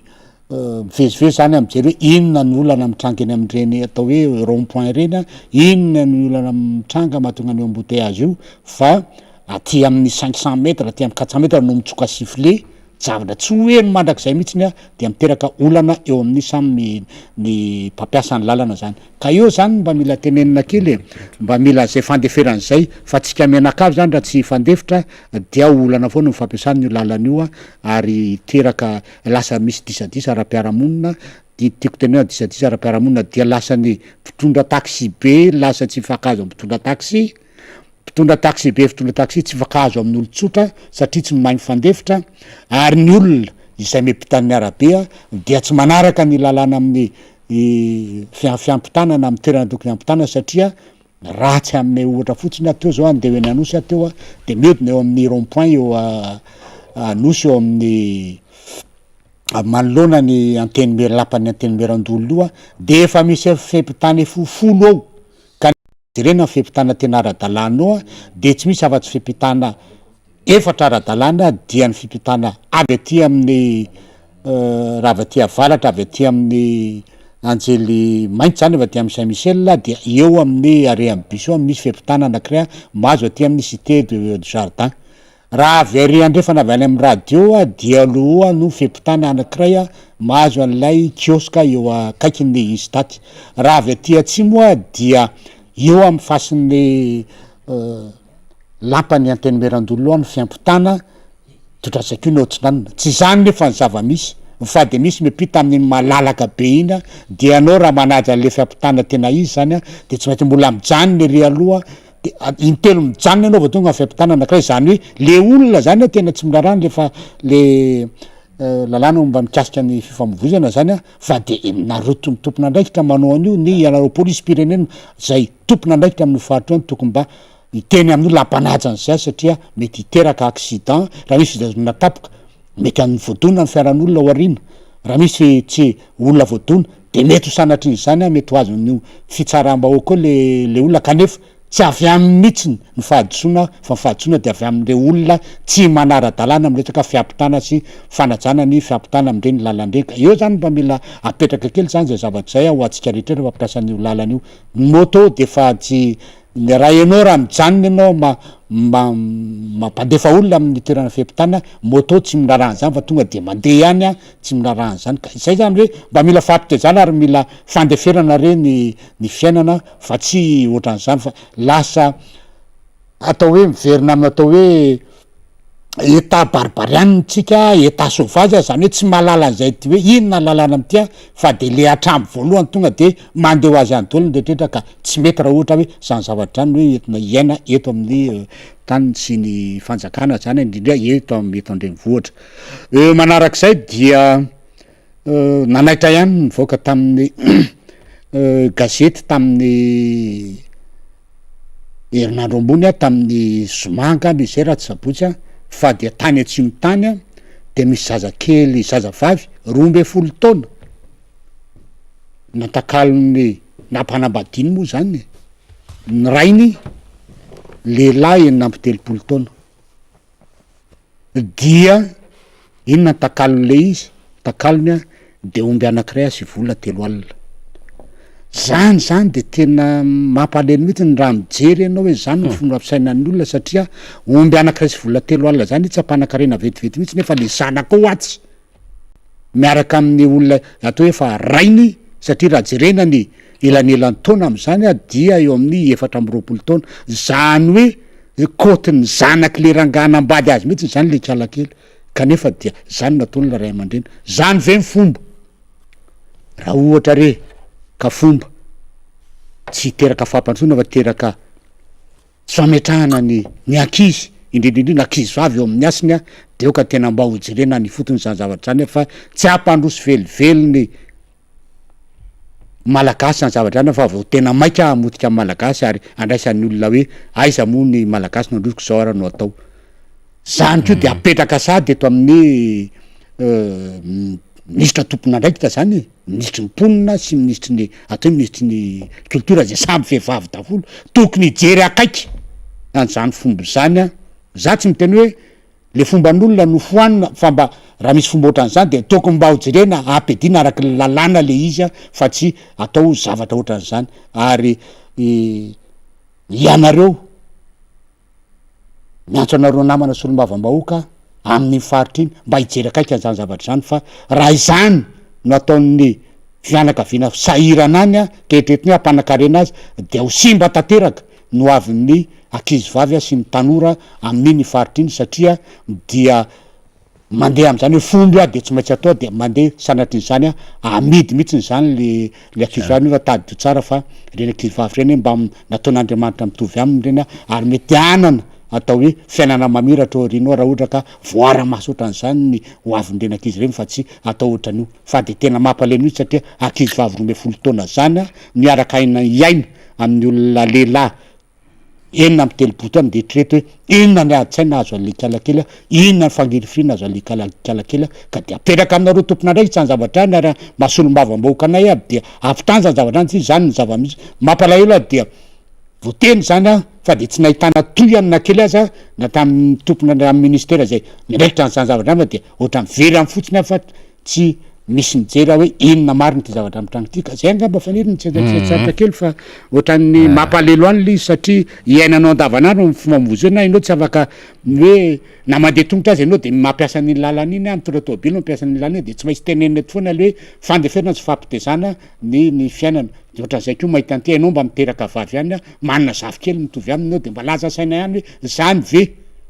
no mahazo ny ankizy vavy a ny any atsimo any dia miantso anareo solombavambahoaka namana am'izay concerné am'izay zavatra amin'ny faritra iny mba hijery akaiky any hoe ahoana marina moa nanaovana an'ity fa zany ny fomba fiaina ty a sara izany ve hitondra voka-tsoa ho an'ny ankizy aty hoe zany ho antsika menakavy aty eny ary mazava tsara zay fa anjara ndretra ny mitsakitsako zay io moa za rehefa fomba fanoantsika député erambony amin'ny hoe mitondra le tsetsatsiatra kely lay fivahiniananao zany eto amin'ny Miara Manonja lasarytsika fa alohany tena anombohany tsika resaka maromaro zay resantsika aloha vakitsika reto commentaire zay no manamana reto a député erambony satria mbola isy commentaire ihany koa mety ho avy eo raha tsy diso a itina Eliana Rasoavimbola de miarabantsika rehetra de makasitraka be da be indrindra anareo amin'ny Miara Manonja de miarabanao indrindra de miaraba de misaotra indrindra amin'ny encouragement izy de vinina rabaroelona re roa taona ny fanesy zao tsy mbola nanao fiarabana na tratry ny taona ny filoha izany hoe roa taona ny fanesy tsy nisy fisondrotan-karama resantsika ao mba ny fisondrotan-karama io rehefa aveo divina fa dia aza miala ianao a marina mihitsy zany obse réflexion anao zany miora razana jatovo a raha miakatra 10% ny karama de 20% carburant. Inona zany? Tsy miala anakatso de ambohipo. Ny filoha ankehitriny de mefitra fa rehefa misy vola azo de zay tiany ataony efatra miteteza mity izy no mevitra an'izay. Resantsika io rehefa avy eo ary ao anatin'ny lahadinika androany mihitsy ny resaka karama sy io carburant io fa dia aza miala ianao araky ny tenky tao fa ho resantsika io zavatra io. Perla raha bebe arsoare, miaraba ny mpanolotra sy ny pakafiny MM rehetra indray aoka samy mailo isika fa iveriny sasany ho tsy mahalala ny teri-dratsiny. Misaotra mperla raha bebe arso, aiza ikapetsana iarsoa miaraba ny Miara Manonja rehetra indrindra mipetsehatra mavitsika mbola manio ny raha tsy fanaony ihany ny filoha mazava be ny fanambazana mpifidy 2023 amin'ny alalan'ny karama tsy tokony adiny valala be mandry fa efa mitrongy vao mety ahita rapaka ny veoveo manginy fotsiny. Mariny zany ary ny zavatra ohatran'ireny lanto dia tokony raisiny rehetrarehetra mihitsy zany ho azy fa tsy tsy hoan'ny mpanao Miara Manonja fotsiny fa de misaotra indrindra amin'ny resaka torohevitra sy ny observation amin'ny zavatra atao. Lanto andre malala miaraba nareo rehetra amin'ny MBS tsy taraiky be ve le fampiakarana karama? Vitatsika aloha fa mbola iresakitsika rehefa avy eo mila fotoana mitombona tsara ary mila fandiniana ny fampiarana azy tsy adalan'ny fitondrana rehetra teo aloha nanao azy tao amin'ny tambaovao foana raha am'izao crise be zao ve no anatanterahana an'izany mety ho sahirakirana ihany mbola toy an'ny lanto andre malala io ny resantsika teo io zay eny are dahoara lasika député Ramboa somary nisy fataraikana kely zany ny fanombohan'ny fandarantsika ny akaran'ny député Ramboa teto satria izy moa ponctuel l'heure be mihitsy rehefa miatrika atsika eto ny antony de mbola niazakazaka teny Anosy izy satria dia nantsona eny Anosy eny misampana momba ny ady mahakasika indrindra ny cybercriminalité zany ny mpanolotsaina amin'ny tanàna amin'ny Rahavavy dia rary ny Rina Clémence sy vololonyaina Lucina Lilira Farala ny mpitoro moa mazava ho azy zany de ny eo anivo ny mpanolotsaina ihany commune urbaine Antananarivo renivohitra izay lany tamin'ny anarany manokana moa zany zay mpitoro izay teny amin'ny service central de lutte contre la cybercriminalité teny Anosy zany direction ny police judiciaire izy io no natsona izy Miravavy io maraina io de mbola niazakazaka satria niambaratsika mandrakariva mifanotrina foana mifanohana mifankahery zany no ataon'ireo tompona andraikitra samihafa hitatsika amin'ny sary zao Cordo Jean Claude Serina Lilira Farala député Fetra miaraka amina mpanohana io député Ramboa io miaraka am'ireto mpanolotsaina ny tanàna ary Clémence sy ny rehetrarehetra mifanohana mifankahery tsy mifamela irery zany ao anatina fotoana zay mangidy ohatran'izao dia ny maître Eloa moa zany zay misolovavy anizy Miravavy miaraka amin'ny député Ramboa hitatsika teo député ianao tena antoerana zany iny zavatra mitranga zany ny sesisesy mihitsy tato ato zay hoe fidinana cybercriminalité eny Anosy eny amin'ny fitsarana eny amin'ny sampana mpanadiady ny eloka be vavy any fiadanana nisy atsika mihitsy zay nandritry ny ray volana mahery teo eo enao de anisany eo atrany amin'ny fankahirezana reny mpitolona reny inona aloha zava-misy tena toerana teny marina ny tena fanira satria misy pray atoko antena teny conseiller mpanolotsaina tanàna Antananarivo Lili zany zay ao amin'ny boribory tamy faharoa ao amin'ny antokotiko Madagasikara zay tafiditra ao amin'ny resaka atao hoe fitoriana zay nataony samy mpanolotsaina tao ihany no nitondra azy tamy tindray mitolaka ty fa tsy ny tanàna indray fa dia ny mpanolotsaina Lalatina Ravolomana no nitondra azy satria hoe nanao fanalana baraka tamin'ny Facebook sy ny télévision momban'ny hoe Ramatoa Lalatina zany dia membre ny hoe actionnaire amin'ny SMGD zay société malagasy amin'ny commune moa izy io mikasika ny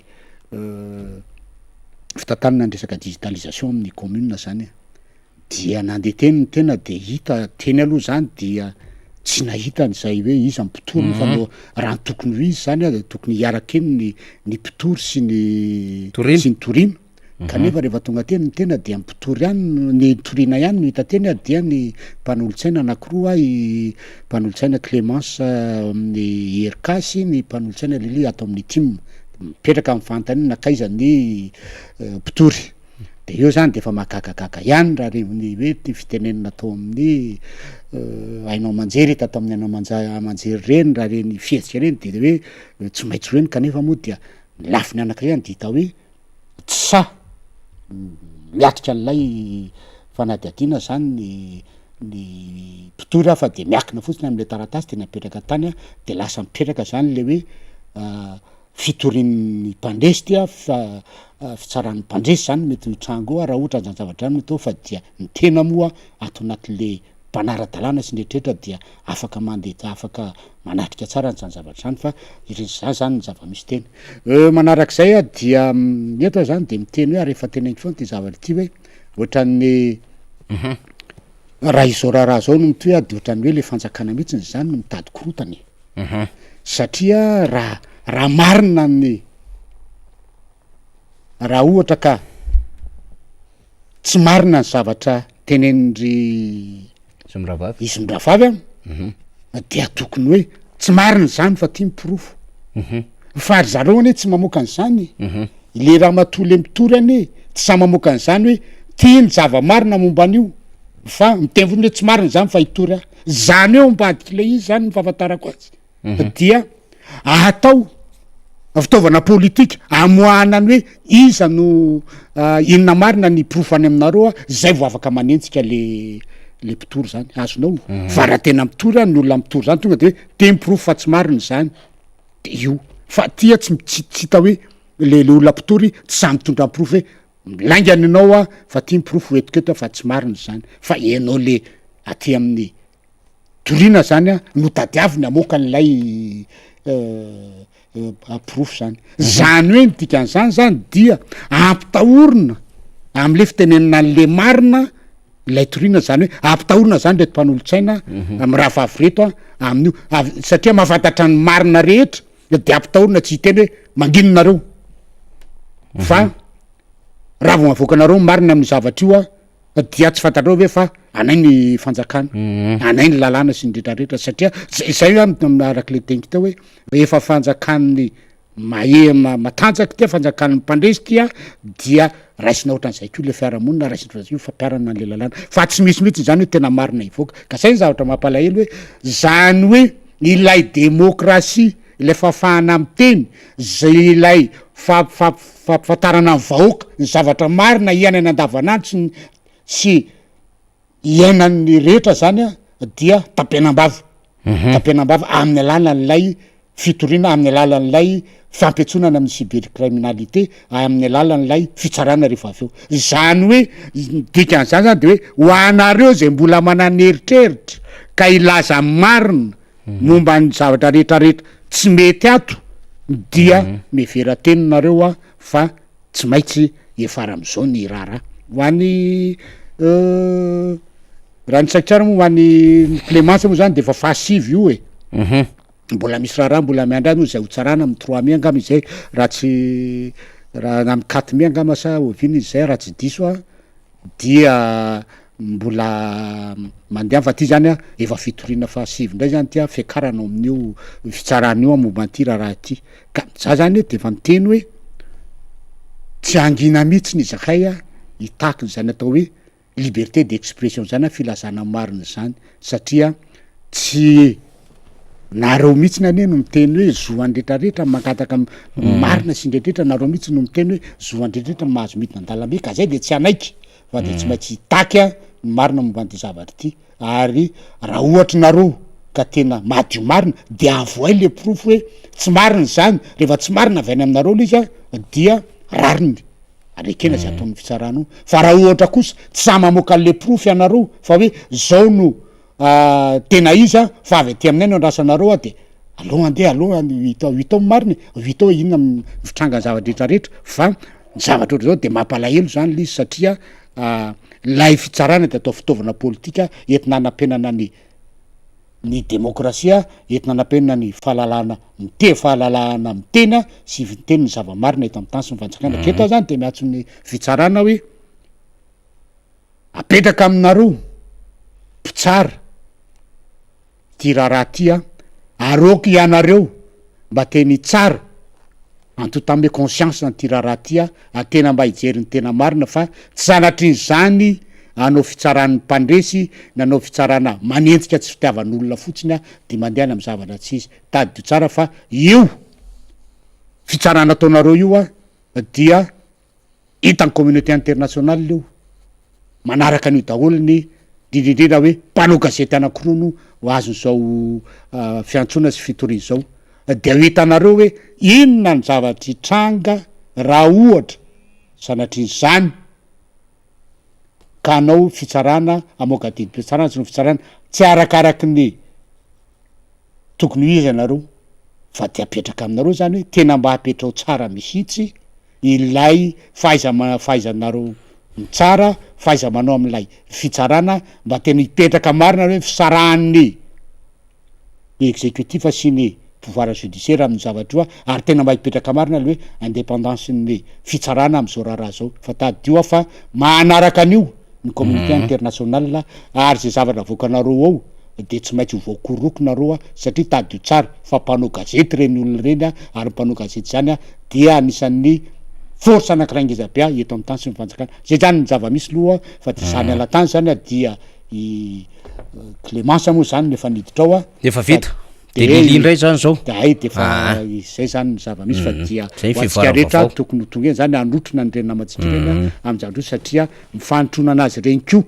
de zava-dehibe mankahery azy amin'ny zavatra zandre na ahitanako hoe ahitana mihitsy ny keo any firaisankina lay antoko zay indrindra ny zay le teninao zay misy deputeram-bo mahafinaritra ao anatin'le adefa tsy hoe le zavatra iainan'izy miravavy am'le galerany le fitoriana sy le fanampitena tsy any le teniko mahafinaritra fa le hoe fiarahametana trany zany ary zay de tena mampiavaka atsika mihitsy miara manonja MBS radio mada ny fanotrona n'ireo solombavamboaka mpiara mitolona amitsika am'ireo etsika rehetrarehetra zany ary tsy vita an'izay fa hoe fidinana eny fotony mikolokolo ny fokotany ny commune zany amin'ny redynamisation de zay le teneko mandrakariva amitsika hoe mihetsika aneny fandaratsika manao terrain ary ny zavatra ambaran'ireo tompon'andraikitra olombo fiditsika ireo ny amin'ny teny hoe miaro mivaoko zay miaro ny rehetrarehetra zay mpiara mitolo zay ary mampiseho firaisankina hita maso de miditra tsehatra ohatran'izany ihany ko ny pro politique de efa enatoerina ihany ko zao Andriamatoa Julien Andry Morasata zany zay le mahafinaritra ny am'le hoe tsy mamela ho irery ny amin'ny mpitolona hitantsika amin'ny sary zao zay nalefa namana technicien reo tompon'andraikitra ny pro politique ny olombofidy zany ery lehibe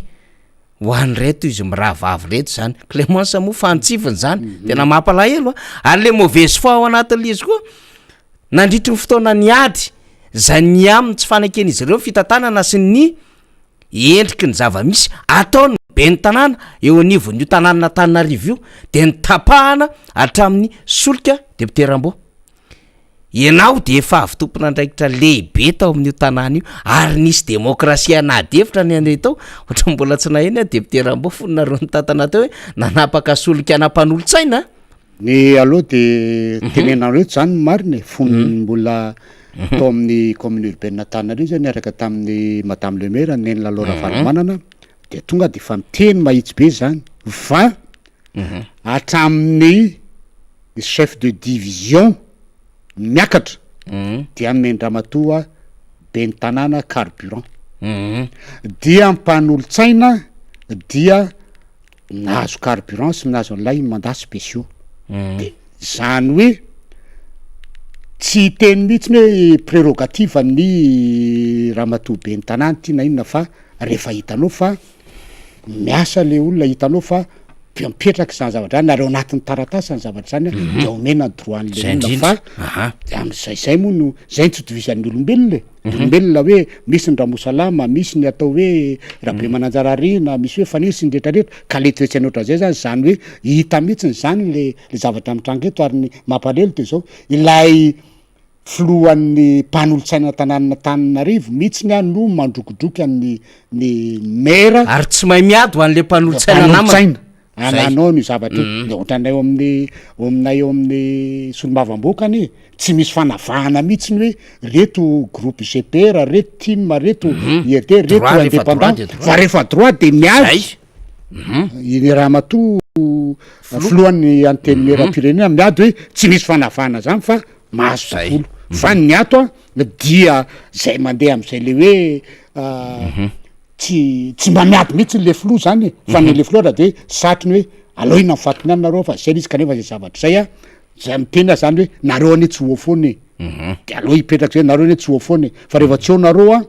dia tsy hay zay mety zavatra hitrango fa fiainana ho kodiaran-tsarety ary araky ny tenin'ny Miara hoe ambony sy ambany ty fiainana ty tokony eritreritra ny zavatra zay miodikodina letsy ty fiainana ty miodikodina letsy de tokony eritreritra ny zavatra ka eo zany mila apetraka zay zavatra zay fa raha taminay aloha tsy mbola anisy ny taraina mihitsiny na mpanolotsaina na ny chef de division miakatra am'izany resaka carburant zany fa zao anie zany chef de service zany ane tsy mahazo carburant zany eo amin'ny commune chef de division zany nefa eny mba solo tena kely mba ataony solona frais amin'ny karama efa kely de mba ataony solona frais zany sy mba ataony hoe mba tsy elany le karama kely mba atao hoe sakafo sy ny rehetrarehetra eny de mba atao solona frais te solona goûter zany fa any an-trano ndray mba mody misakafo ka zay zavatra zay zany no matsipy zany fa miteny eto zany fa tsy mbola nisy fitarainana mihitsy tamin'ny tondrana tao amin'ny commune tamin'ny 5 taona tondrana tao hoe ka nisy nitaraina hoe tsy mahazo an'izany carburant zany tao amin'ny fomba fitantanana sady tsy nitory mpanolotsaina tsy fa mafy le adevitra mpanolotsaina roa zay lasa minitsy samy lalatina dafolo ary fantatra mihitsy zany raha ny fanenjena hita hoe fanenjena de raha hita zany fanakiana raha hita hoe pratikany nataony mpanolotsaina lalatina tao zany de izy hoe tena am'izao fotoana zao le mpanolotsaina lalatina de hafa mihitsy ny attitude andraisiny tamin'izay haitao sy am'izao fotoana zao ary samy nefa atao amin'ny commission amin'ny resaka bonne gouvernance sy any foana nipetrahany fa am'izao fotoana zao izy dia ohatrany ary hita fa manao asan'ny exécutif ohatrany lasa manao asana troisième adjoint maire nga fahitana azy satria raha nitany fiarovany amin'ny rehetrarehetra de tokony argument ho an'ny exécutif ny tokony ny exécutif ny tokony anao an'izany fa ny azy dia ny argument ny dia argument ny mpitondra mihitsy noetiny am'izao fotoana zao ka lazaiko hoe zany ny zava-misy ary mampalaelo amin'izy dia tsy fantany hoe io zavatra io anie tsy hijanona am'izao fa iodina foana de 8 ndray izy rehefa aveo hoe amin'ny manaraka de mbola isa ilatsaka ve izy de hiaraka amin'izy ndray izy amin'ny manaraka fa tadio fa tsy ho mandrak'izay ny mpitondra am'izao ka zao manko ho atsika rehetrarehetra mpanaraka zany satria filohany vaomera tsara tatana na hoe présidente ny commission bonne gouvernance raha matoa lalatina raha voloromanana izy zany io mitory io de zao fotsiny tady avitsika zany amin'ny hoe ity manko le tenin'ny tonton motard santeto tamin'ny hoe tsy samitory io fa izy nitory de eo ny ampopongatra marina ka raha ohatra zany tsy marina lay satria zao manko lo izy tsisy vaovao ofisialy mivoaka itsony fanjakana akabeany mihitsiny ny ensemble ta mihitsy ny resantsika raha tsy efa misy zany fitrandram-bavao lalina zany de eta eny amin'ny serasera ny FB na ny fanjakana io am'le tena fanjakana central na ny etianivon'ny commune tsisy nafatratsika deputeram-bo amin'iny raharaha ny knapsa CUA SMGD iny raha tsy mipoaka ny raharaha knapsa de mipoaka teo le raharaha CUA de mipoaka le SMGD de azo le registre de commerce de hita teo ihany koa le hoe SMA misy actionnaire ao de hita eo koa le hoe SMGD de samy namoaka vaovao de iny no ndrelaeny izy rovavy zany ka zao raha tsy niary le izy de zay le hoe satria misy voamierany tsara tatanao de avoay ary marina hoe firisan-jato ary fa ny famoahana am'zany na aotra faingo 5 isan-jato ny actionnao na ray isan-jato na 2 isan-jato na mihoatra an'izay de dikan'izay zany manana action petrapola ao anatin'le orinasan'ny commune zany le olona zay nge ny tadiavintsika anatin'le adevitra ihany ko satria sy ny mangarahara de tonga amina adevitra ohatran'izao fa tsika aloha na zany naty zany deputerambo miankorager ny fasahina izy miravavy sy ireo rehetra rehetra zay mikarika vaovao mahakasika am'ty raharaha ity mety hoe namaranatsika nyty ladinika voalohany ty angamba namana fanira de zao izy ao anaty atao hoe bonne gouvernance ny commission misy azy zany hoe le émission le bonne gouvernance any de mampanolo-tsaina tanànina Tananarivo azy dia mijeriny hoe mifangararana ao anatin'ny fitantanana ao anatin'ny commune ary de adidiny koa manao tatitra any amin'ny vahoaka hoe zao marina le izy fa le zavatra mitranga am'izao fotoana zao a ny aty am'lay olotorina de manana ny atao hoe apreuve izy a oetiny any amin'ny fitsarana rehefa aveo ary rehefa miteneniny amin'ny cybercriminalité le mpitory de tokamoka ihany ko ho fantatry ny vahoaka hoe tsy marina fa mandangy ireo anakiroro fa ty ny tena izy raha fa avoaka tena mazava tsara izy zay mpitory mamoaka an'izany de tokony hoe ty zany ny ato aty iza zany mandangy am'reo fa zay zany ny zavatra tokony hitrangy fa de andrasantsika moa zany fa efa tonga any am'le atao hoe fitsarana mihitsy moa izy zany fa tsy vitany resaka tsamy izy tao a de fa tonga any amin'ny fitsarana de aloha ivao koa de vita hoe inona marina am'le izy fa zay hoe apetraka amin'ny fitsarana zay any ty raharaha ty zany afa dia oka mba tena ho fitsarana araky ny mahafitsarana tena izy ary zay de mahatoky fa fitsarana malagasy zany a de fitsarana manana maizy azy a fa de tsara ao anatin'ny rariny sinitsiny a ary tena metraka tsara ny hoe zao ny tena marina am'y zavatra ty a fa tsy atao hoe isy influence sanatriny zany na hoe misy atao hoe fitsaran'ny mpandresa azy fitsaran'ny ndresa zay angambany amin'iny marina zany hitantsika eo moa zany le hoe le bonne gouvernance manko a mitaky etika sy mitaky honnêteté mitaky moralité be da be ny zavatra takiny zany fa tsy hoe bonne gouvernance de ndeha hanao mauvaise foi na ndeha hanao zavatra hafa ety ivelany a mibaby an'izany manahirana de zay ny tenentsika hoe mirary soa azy mirahavavitsika de ho anareo eny akanja eny anko zany a ny birao politika sy ny olom-boafidy a de mahefa be satria de meny miara manonjy anareo satria voaraiko ato ny avatra hoe mena anareo zay ry zalahy de mahafinaritra de mahereza sy mahefa be fa deputerambo efa tonga aty zany efa avy namita ny didy mifanotronana sy mifankahirezana vao maraina izy eny ary deputerambo ndresaka karama ianao teo tamin'le tsika nyresaka an'le hoe ino moa zany am'le solika le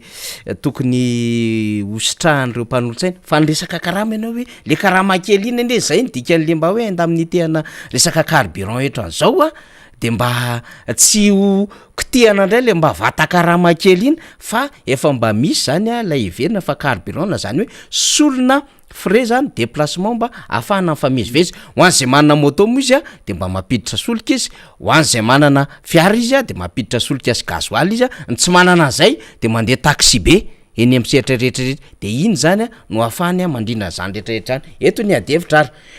omalo ny filoham-pirenena mbola tsy miresaka an'le zavatra anankiray lokotsika fa omalo ny filoham-pirenena deputerambo de nilaza ny aminy hoe no ny fiakarany vidim-piainana ny ady any Ukraine zay ndresany dia hodiniana ny ampiakarana ny karama ny mpiasa tsy miankina amin'ny fanjakana sy ny mpiasa-panjakana de zay zany no adevitsika am'ty ray ty io izy io a fa kitsika mihitsy le izy deputerambo zany ahafahantsika makany am'le adevitra présidence de la république de Madagascar manoloana ny fiakarany vidim-piainana jereo tsara vokatry ny ady ao Ukraine manoloana ny fiakarany vidim-piainana vokatry ny ady ao Ukraine nefa izy tam'le nanovan'le gouvernement le milaza fa tena mihinana tsy finina ny vahoaka manome 3 andro amin'ny ministra tam'zany tam'y volana aogositra jolay iny tam 2021 mbola tsisy ady tany Ukraine mbola tsisy fa tsy fahaiza mitantana tsy fahaiza nininina tsotro zao fa tsy tenenako an'le zavatra hafa tsisy ady tany fa efa niakatra le vidim-piainana de nesorona le ministre ny commerce de nisoloana an'le ministre ny commerce de nesorona atao le artisanat de novaina consommation fantsifana toizantsika ty de nanapa-kevitra ny filoham-pirenena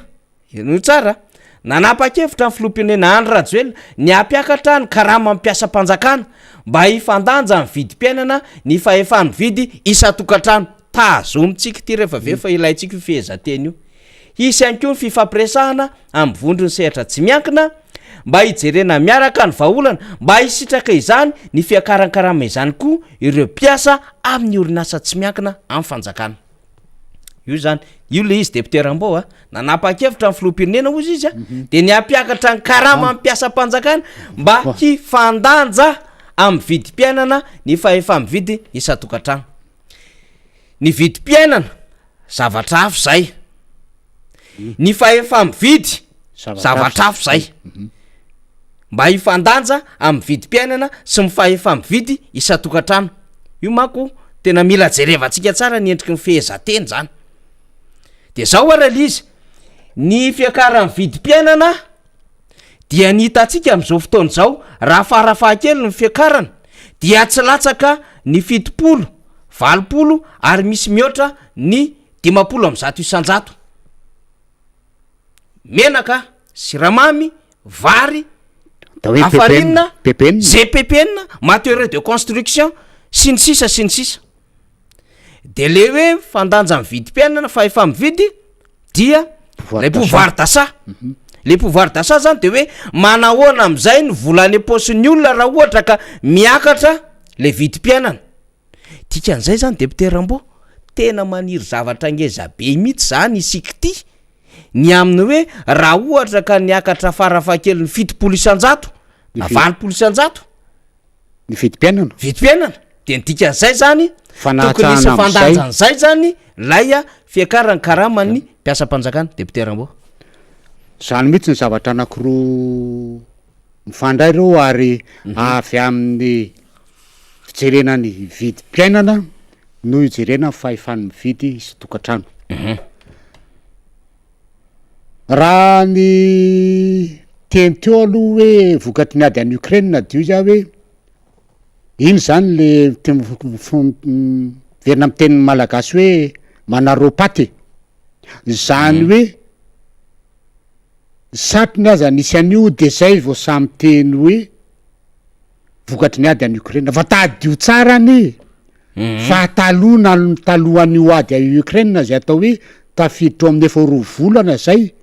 fa talohan'io ny hoe de efa tena niakatra teo tsika efa nyteny hoe tena efa tsy lasa tsony ty fiainantera fa mihina tsy fihinany malagasy zay mihitsy nataon'ny filoka talohan'io a de efa niady teo tsika hoe tsy lasa tsony mividiny zavatra eny satria any vary zay hoe fanavatra vary 20 sambotsika avy any a iadina am'ty zavatra io inona ny fahitana izy de hoe miakatra be mividim-piainana de mba ampidinina n'io naovana an'izay anavatra simantsika amin'ny edina am'ty sima lafo be ty satria menimenina ny olona zany zavatra zany a dia efa tamin'ny taloha lavitra ny atany Ukraine nisy an'izany ary araky nresahana teo a de hoe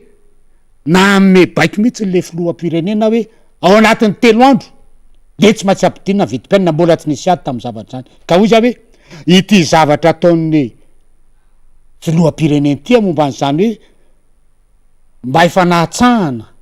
amin'ny vidim-piainana ny pouvoir d'achat de ampiakarina ny karama tiako marana ny fampiakarana karama io zany a dia efa nisy fampiakarana karama teto atrany efa nisy ny fampiakarana karama teto a tamin'ny 2020 zay angamba raha tsy diso tadiko a dia niakatra le 13% ny karama ny fonctionnaire sy hatrany amin'ny privé zany dia eny de tsisy dia izao amin'ny 2022 zao ndray a vao misy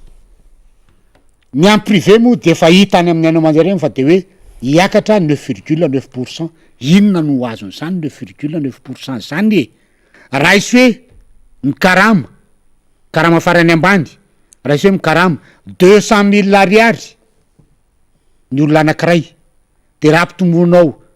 9,9% izy zany a de ohatrinona zany ny fitombon'ny karama am'izany a fa 19,800 ariary tsy ampy 2 alina akory fitondrany karama isam-bolana izay a mbola analana ny etra analana ny cotisation makany amin'ny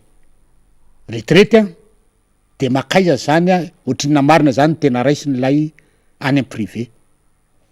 zany hoe ity fampitomboana karama pourcentage efa resahana an'ity zany zao a dia tsy amany olana araky ny teniny filoha teo zany a ny olana ara-tokantrano a mihoatra amin'ny vidim-piainana ary taddio fa raha miakatra io karama io a de mandeha hoatsa hiakatra automatika ny vidiny entana eny an-tsena ary ny tena ny olana malagasy am'izao any dia ny resaka hoan'ny isan'andro ny resaka aretin'ny kipo e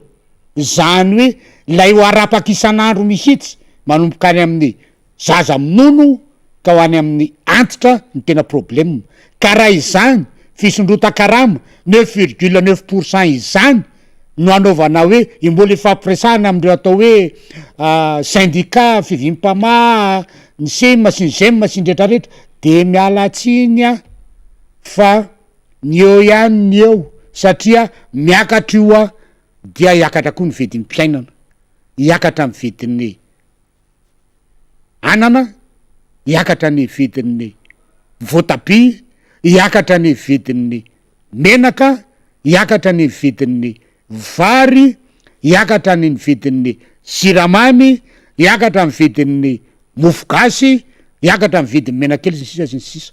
nga zay zavatra zany tokony jerena tsara hoe araky ny teny tao hoe raha 70% ny fiakarany vidim-piainana am'izao fotoana zao a de tokony mba ho jerena arak'izay zany a miedivany ny mpiasa privé zany hoe tokony hiakatra an'izao ny karamanay a fa tsy zay teneniny hoe ny patron zany hoe tsy mahay zao ny zava zao ny takatra fa tokony mba jerena ny marimaritra iraisana am'izay zavatra zay satria tena mijaly le olona de hoe hiakatra koa nen'ny mpiasam-panjakana de za aloha mino sy mahatoky fa tsy fanalavitra amin'ny am privé io a ny an'ny mpiasam-panjakana de andraraisitro indray zany any mpiasam-panjakana hoe raha raisina amin'ny atao hoe 200 000 ariary ndraiky io zany atao hoe karama farany ambany satria mono navoaka an'ity fitondrany teo hoe 200 000 ariary ny karama farany ambany de raha miakatra atao hoe 10% de 20 000 ariary zany ny fitombony a dia zay 20 000 ariary zay mbola nasorana ny impôt hoan'ny fia ny impôt zany a de mbola nasorana ny amin'ny any amin'ny retraite amin'ny caisse-ny retraite civile sy miaramila sy de ohatrinona ndraiky io zany mbola hiala amin'io atao hoe roa alina kely mba fitombony io raha ohatra ka mandray 200 000 ariary ny mpiasam-panjakana zany hoe raha atao pourcentage io fotsiny zany hoe 9% na 10% ny fisondrota-karama de tsy amahaolana mihitsiny ary dia fitaka be vava le déclaration ny teneniny teo hoe atao mifanatsahana amin'ny vidim-pianany ny isa-tokantrano a ny fisondrotany karama fa ny mahavaolana de tsy misy avatsy ny fanovanany grien indiciaire ho any rehetra zany hoe raha ohatra ka mandray karama farany ambany zany atao hoe 200 000 ariary de tonga de atao 300 000 ariary na 375 000 ariary zay vao mahavany olana mba hifanahtsana am vidim-pianana ny pouvoir d'achat fa raha pourcentage kely atao hoe zay afalifaly io fotsiny a no atao dia mialatsiny a fa tsy arakarak'izay déclaration teo a ny zava-misy fa dia ovaindray le déclaration hoe atao pimaso aminareo ndray tya fefa ho avy ny fividianana rehefa kelikely de tsy maintsy ampiakarina aloha ty fa de manao pimaso aminareo zany hoe hitanareo fa tiako nareo fonctionnaire tiako nareo ana privé fa dia efa nampiakarina ny karama fa tsy mahavaolana zany tompoko raha ohatra amany olana iza-tokantrano no atao resaka pourcentage fa de tsy maintsy ny grien indiciaire no kitihana mba aplamina ny isa-tokantrano io grien indiciaire io ane de efa noetiny tamy tetezamita efa noetiny ministre Tabery io tamin'ny conseil du gouvernement sy conseil de ministre fa ny filoha am'izao tamin'ny filohan'ny tetezamita no ny teny hoe tsy manam-bola an'izany ny fanjakana fa aleo ho an'izay président république olany eo no andrain'zay zavatra zay efa any zany zany zavatra zany fa tsy nampi dia nipetraka zany tamin'ny teo aloha zay mazava be fa ny olona tao anatin'ny gouvernement taloha ihany no mpitondra tao de tsy naaplikena zao enao zao efa enao ndray eo no filoha zay nametrahany ministre Tabery io problème de appliquer voir les grilles indiciaires am'izay tena milamina ny olona am'izay zavatra zay mba tena mba hitovy dafolo am'izay zay olona rehetra atao hoe manana ny bac plus 5 fa tsy bac plus 5 fople satria misy manao an'izany na mpitondra fanjakana ambony aza misy manao diplôme fople na ny aty ambana misy diplôme fople fa zay tena olona manana ny atao hoe diplôme ara-dalàna ara-panjakana ka manana bac plus 5 de mba hitovy daholo any karamany sy ndetra rehetra ny aty amin'ny farany ambany manomboka aty amin'ny farany ambany zany mahatonga aty hoe coursier na ECD de mba hitovy daholo le izy fa tsy misy ny any amin'ny ministera sasany ambonimbony ny aty amin'ny ministera sasany ambanimbany fa tena mba hitovy daholo de mba mila petraka zany le grille indiciaire mba hitovy daholo fa raha fa tsy zay grille indiciaire zay no apetraka tompoko de aza am'sioka fa tsy zay amany olana isa tokantrano mihitsy ny fampiakarana ny karama zany fa raha zany ny zavatra mitranga de mazava be fa resaka fanaovana pimaso amy fonctionnaire sy any ampive any ampifidy ny zavatra atao fa tsy amany olana ara-tokantrano akory fa vao maika azy apidra fasiranana satria araky ny tengy tao tsy maintsy hiakatra ny transport tsy maintsy hiakatra ny sakafo andavanandro tsy maintsy hiakatra ny PPN tsy maintsy hiakatra na ny akanjo vidineny amin'ny friperie aza tsy maintsy hiakatra daholo ny rehetrarehetra satria hoe miakatra ny karama fonctionnaire miakatra ny karama ny any privé de zay ny zava-misy ka eo zany no tiako tenina am'izay hoe za zany de mitaky ary aminareo ny syndicat sy ny fonctionnaire de ny fonctionnaire koa manana ny syndicat antro izy de mitaky inareo any fametrahana le grille indiciaire zay napetraky ministre Tabery tamy tetezamita hoe aiza ny application ny zavatra io fa io mahavaolana izy tokantrano am'izao raha zao fa raha tsy mbola izany dia resaka fampiakarakarama politika fotsiny objectif politika ny am-potoana zao fotoana zao mba hitenenina hoe efa nampiakariko ny karama kinonandray mbola tadiavinareo satria de ty fanjakana ty zany de hita mihitsy fa efa mangovotra am'izao fotoana zao raha ny zavatra ataony sindretrarehetra ary efa atao hoe efa tsy milamina tsony ny saina satria raha ny zava-misy araky ny tenenina maly reny dia tany zavatra nitranga tamin'ny fianaratsy de tena namodoiza sy namofady mihitsy ny prime ministre na niaraka vory tamin'ny londo ampisorona IRD tao fianaratso tao zay fanipaka mihitsy no amin'ny lalam-panareo no amin'ny article 39 zay izy garant-ny administration garant ny neutralité an'ny administration ndray izy ndray no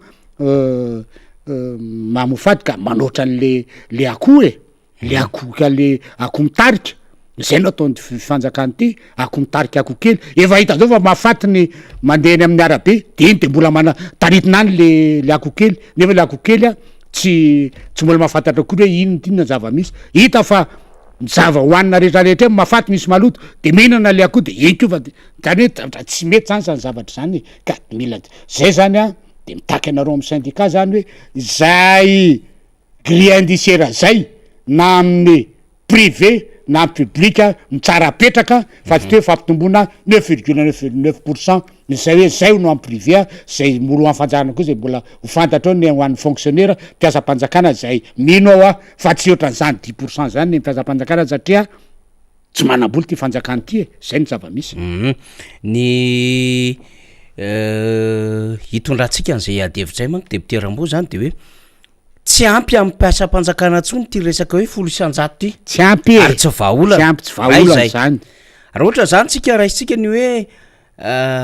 ny vary mangatsika mbola anana mpiasa-panjakana an'le fitondrana zany na ho ataony 20% na ho 3% aza dia mbola tsy hita nkaratra ihany zany raha mihoatra am'lay fidanga ny vidim-piainana am'izao fotoana izao raha ohatra manko le izy ka hoe farafahakeliny fiakatry ny vidim-piainana nanomboka 7 sy 4 nakaty am 20 sy 4 raisitsika zany satria raisitsika eo anatin'le régime le fitondram-panjakana am'izao mihitsy fitondrana misy am'izao fotoana zao zay no anasokajitsika ny aminy hoe taizany départ ny reto vidim-piainany reto no raisiny fitondram-panjakana ary aiza izy am'izao fotoana zao de am'izay fotoan'zay tsy miresaka ny ady ny Ukraine intsontsika am'izay fotoan'zay tsy miresaka ny vokatra naterany cyclone intsontsika ary tsy miresaka naterany covid-19 fa tena mitambatra daholo ndretrarehetra zany fa tsy ny hoe ny ady sy ny krizy maneran-tany resahantsika zany de marina ny teny député Rambo teo tsika zany de iambina mihitsy amin'ny fitondram-panjakana sao de anao an'le fikanantitra foana ny atahorako manko mbola anao 13% ndray satria le chiffre 13 ndray ny tianao kitikitiana fa io na tiana na tsy tiana zavatra roa ny tiany fanjakana atao amin'io ray manao pimaso izy ny député Rambo faharoa mamono afo melony fotoana fa ho resahanay rehefa avy eo ity resaka solika ity ifiakarany vidin-tsolika io zay hoe tsy azo idivirana matony eo OMS efa namoaka tamin'ny herinandro ny tabloan'ny fiakarany vidin-tsolika manerina ny Afrika ka i Madagasikara de anisan'ny tsy niakatra de efa misy préparation psycho io fa nresahantsika zany de io izy tonga io hoe tsy afabela fa tsy maintsy akatra itsika nge ny resaka an'izany teto hoe iakatra io vidin-tsolika io hoe raha mipoaka io ady io ia 2 semaines passé zay 2 mois zay lasa zay fa zao nataon'le mpitondra fanjakana aza korotaninareo ny sain'ny olona fa tsisy an'izany solika iakatra zany tsika manana mbava be dibe tsika tsy misy an'izany de nandeha ny adevitra hoe mety tsy hoisy mihitsy ary le solika sisa rupture sa pénurie carburant zavatra mety izy rupture na stock sa pénurie carburant de tonga ny antomasana sisisy fa zao raha miakatra io hitarika zavatra maro be de zay mbola teny antsika député Rambo akoatrin'le hoe miakatra ny karama iakatra zany le vidim-piainana rehetrarehetra fa zao raha iakatra koa ny solika de anaraka n'izay fiakatra zay automatika zany de zao le 20 ve na hotely 10 fa tsika aloha tsy mino hatreto mbola miasa kely ny saintsika satria hoe anana an'izany volo zany ve fanjakana mialatsiny zay efa sokajiana ao en cessation de paiement io mampatahotra zany fapetratsika amin'ny fanontaniana anana an'izany fa io karama ny olona amin'ny tokony etsero io mbola adevitra amin'izay député Rambo ny fisin'ny fitokonana etsero indrindraindrindra ny amin'ny université sy ny rehetrarehetra io dia araky ny teninao tao de mazava be ny tsy fanana n'ilay fanjakana liquidité eo am-pelatany nanaovana ny zavatra io satria tsy andeha ila raharaha ka amono afo izak'izay mahatsiaro ny fanjakana raha ohatra misy vola ao fa tonga dia omena fa atao le izy verivery am'le hoe olana kely amin'ny resaka digitalisation misy zavatra kely tsy milamina sy ndretrarehetra ary ny tena mampimiandro izy ara de zao hatram'le mpampianatra mpikaroka mba nanantena ndray an'lay arriéré karamatsy le vacation de taloha tamin'ny 2018 ma hoe nanantena nandray an'izy rehetra de ny atsasany any no azo nefa tsy atao hoe tsy izy rehetrarehetra akory zany mandray an'izy fa efa mba vitsivitsy fa de mbola ny atsasany no azo ny dikan'izany mazava be ane zany fa tsy misy voly ty fanjakany ty ka eo am'le resaka hoe ny apa araky ny teninao tao hoe 20% 30% zany de io za hoe tonga de miteny hoe aza manofy kanefa miteny aminareo hoe aza manaiky satria izany ny tokony atafita ao anatin'ny ray volana enao zany ane raha mahita ny ta hoe ny ary mbola problème haiko ara ny hoan'ny zokiolona zany zay mandray pension hoe satria zao reny olona reny tsy manana grien to fa azay lay atao hoe karama noraisiny tamin'ny farany teo noraisiny reny aza de efa nasorona daholo zay hoe atao hoe kipitsopitsony fa ilay tena vatakarama no tamin'izy mbola amperinasa noraisiny zany de ampina ny atao hoe ny décoration azony atao hoe ny chevalier na officier na commandeur miampy an'iny de zay zany hoe tsy maintsy mbola tokony ho jerena koa zany satria mampalahelo mihitsy hoe enao mahita an'zany fa antitra ary rehefa mandray pension ohatrandrey moa zany mizoky olona de aleo azava mihitsy nresaka fa raha mbola eo zany ny izy mivady a dia mandray an'le pension zay efa voakajy avy any a 100%. Raha ohatra zany zao hoe 7 millions tokony ho raisy le ranga retraité de mbola eo mivadiny a de mandray 7 millions zany fa raha maty zany le ranga de le ramatoa le mata le ramatoa zany a mpanantena de ny atsasany no raisiny eritrereto hoe ny atsasany no raity nefa ny taona me mitombo am'to any tsy hoe maty le ranga de metanora le ramatoa fa maty le ranga le ramatoa mitombo ihany zany hoe efa eo zany mifahosana mifahalebiazana tsy afahana manao zavatra hafa intsony mampidibola de zany hoe zany zavatra zany tsy mainty tokony mbola hojerena koa amin'io resaka hoe fampitomboana ny pension io fa raha mahita an'zany zavatra zany ianao olona mandray 7 millions teneny fa raha mahita ho ahy ianao miaraka amy lahatra mandray pension mandray 750 000 tena otsa amy fonao a hoe zany ve 750 000 de manao calcul anao zany hoe raha 750 000 mo zaraina 3 ray volana de tsy mahazo mandany mihoatran'ny 25 000 francs isan'andro zany le olona nefa latao fanjakana atao ny firipolo tao zany zavatra zany ve ny pourcentage fotsiny atao tokony mba eritreritra fa ngamba ny mpitondra am'izao fotoana ngamba hoe efa manangony zay am'izao fotoana fa tsy problème manaitsony zany pension zany fa zay fa manana zao ampy anay menakavy sy ny taranaka zay azonay eto fa raha zany pension zany dia ataonay fotsiny zay azahoana petrahanay eto a ataonay zay tsonany olona ifidy avy hoe fa nampiakarina karaha zay ka apetraka aminareo zany zavatra zany fa mampalelo ny olona ne zany zavatra zany raha izany no etreretina hoe ho apetraka ka hoe pourcentage kely fotsiny iny zany ny amin'iny fa verina am'le resaka carburant zany ty zany misy avoka kely ny tenenina atao hiakatra ny carburant tenenle mbola iresaka kely an'le karama ihany rehefa ve député le carburant zany no teneniko ary le izy zany de tena hoe mampiome mihitsiny satria araky ny teninao hoe efa hoe préparation psychologique an'le olona le izy dia atao ary le izy zany hoe na tikany tsy tikany de tsy maintsy atao io ny fanaovana an'le izy de hita mihitsiny zany fa ny objectif alia dia mifanangonam-bola satria tsy manam-bola le fanjakana de ampiakarina daholo ty taxe rehetrarehetra ty a ny atao hoe droit de licence plutôt ny amin'ny resaka momban'ny carburant ty a dia ny fiakaran'zany zavatra zany nefa dia ampiakatra zay fa ny filoam-pirenena mihitsy no teny hoe nomana aloha fa tsy maintsy akatra iny miady any Ukraine nefa tadio fa ny olony tany ny tsy de zany loatra no mahatonga an'le hoe fiakarana karama sy carburant fa efa le fiainana efa tena enjana be mihitsy no mahatonga an'le izy hiakatra zany tsy maintsy ampiakarana an'le izy eto zao itendra zavatra mivoaka zany de hoe renouvellement na licence pour la distribution de carburant combustible raha 180 000 $, izy taloha de ho ampiakarina 2 145 000 $. Izany hoe ho an'olona manao an'io asa distribution na carburant combustible io zany dia misy fitombona 1091%. Dia raha ohatra ka ame licence vaovao ny amin'ny distribution na carburant sy ny comestible zany raha 300 000 $, izy taloha de zao izy zany ampiakarina 1 440 000 $, zany hoe niakatra 400%.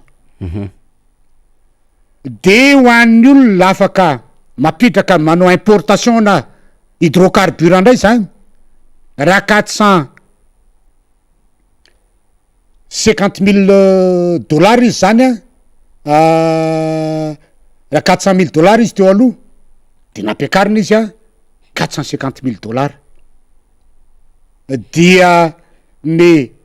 octroi zany raha ohatra mame vaovao a dia nampiakarina ho 400 000 $ raha 80 000 $ izy a teo aloha.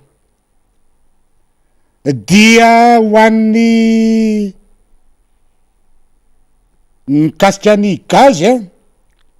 de raha ohatra ka manao renouvellement na stockage na gaz zany dia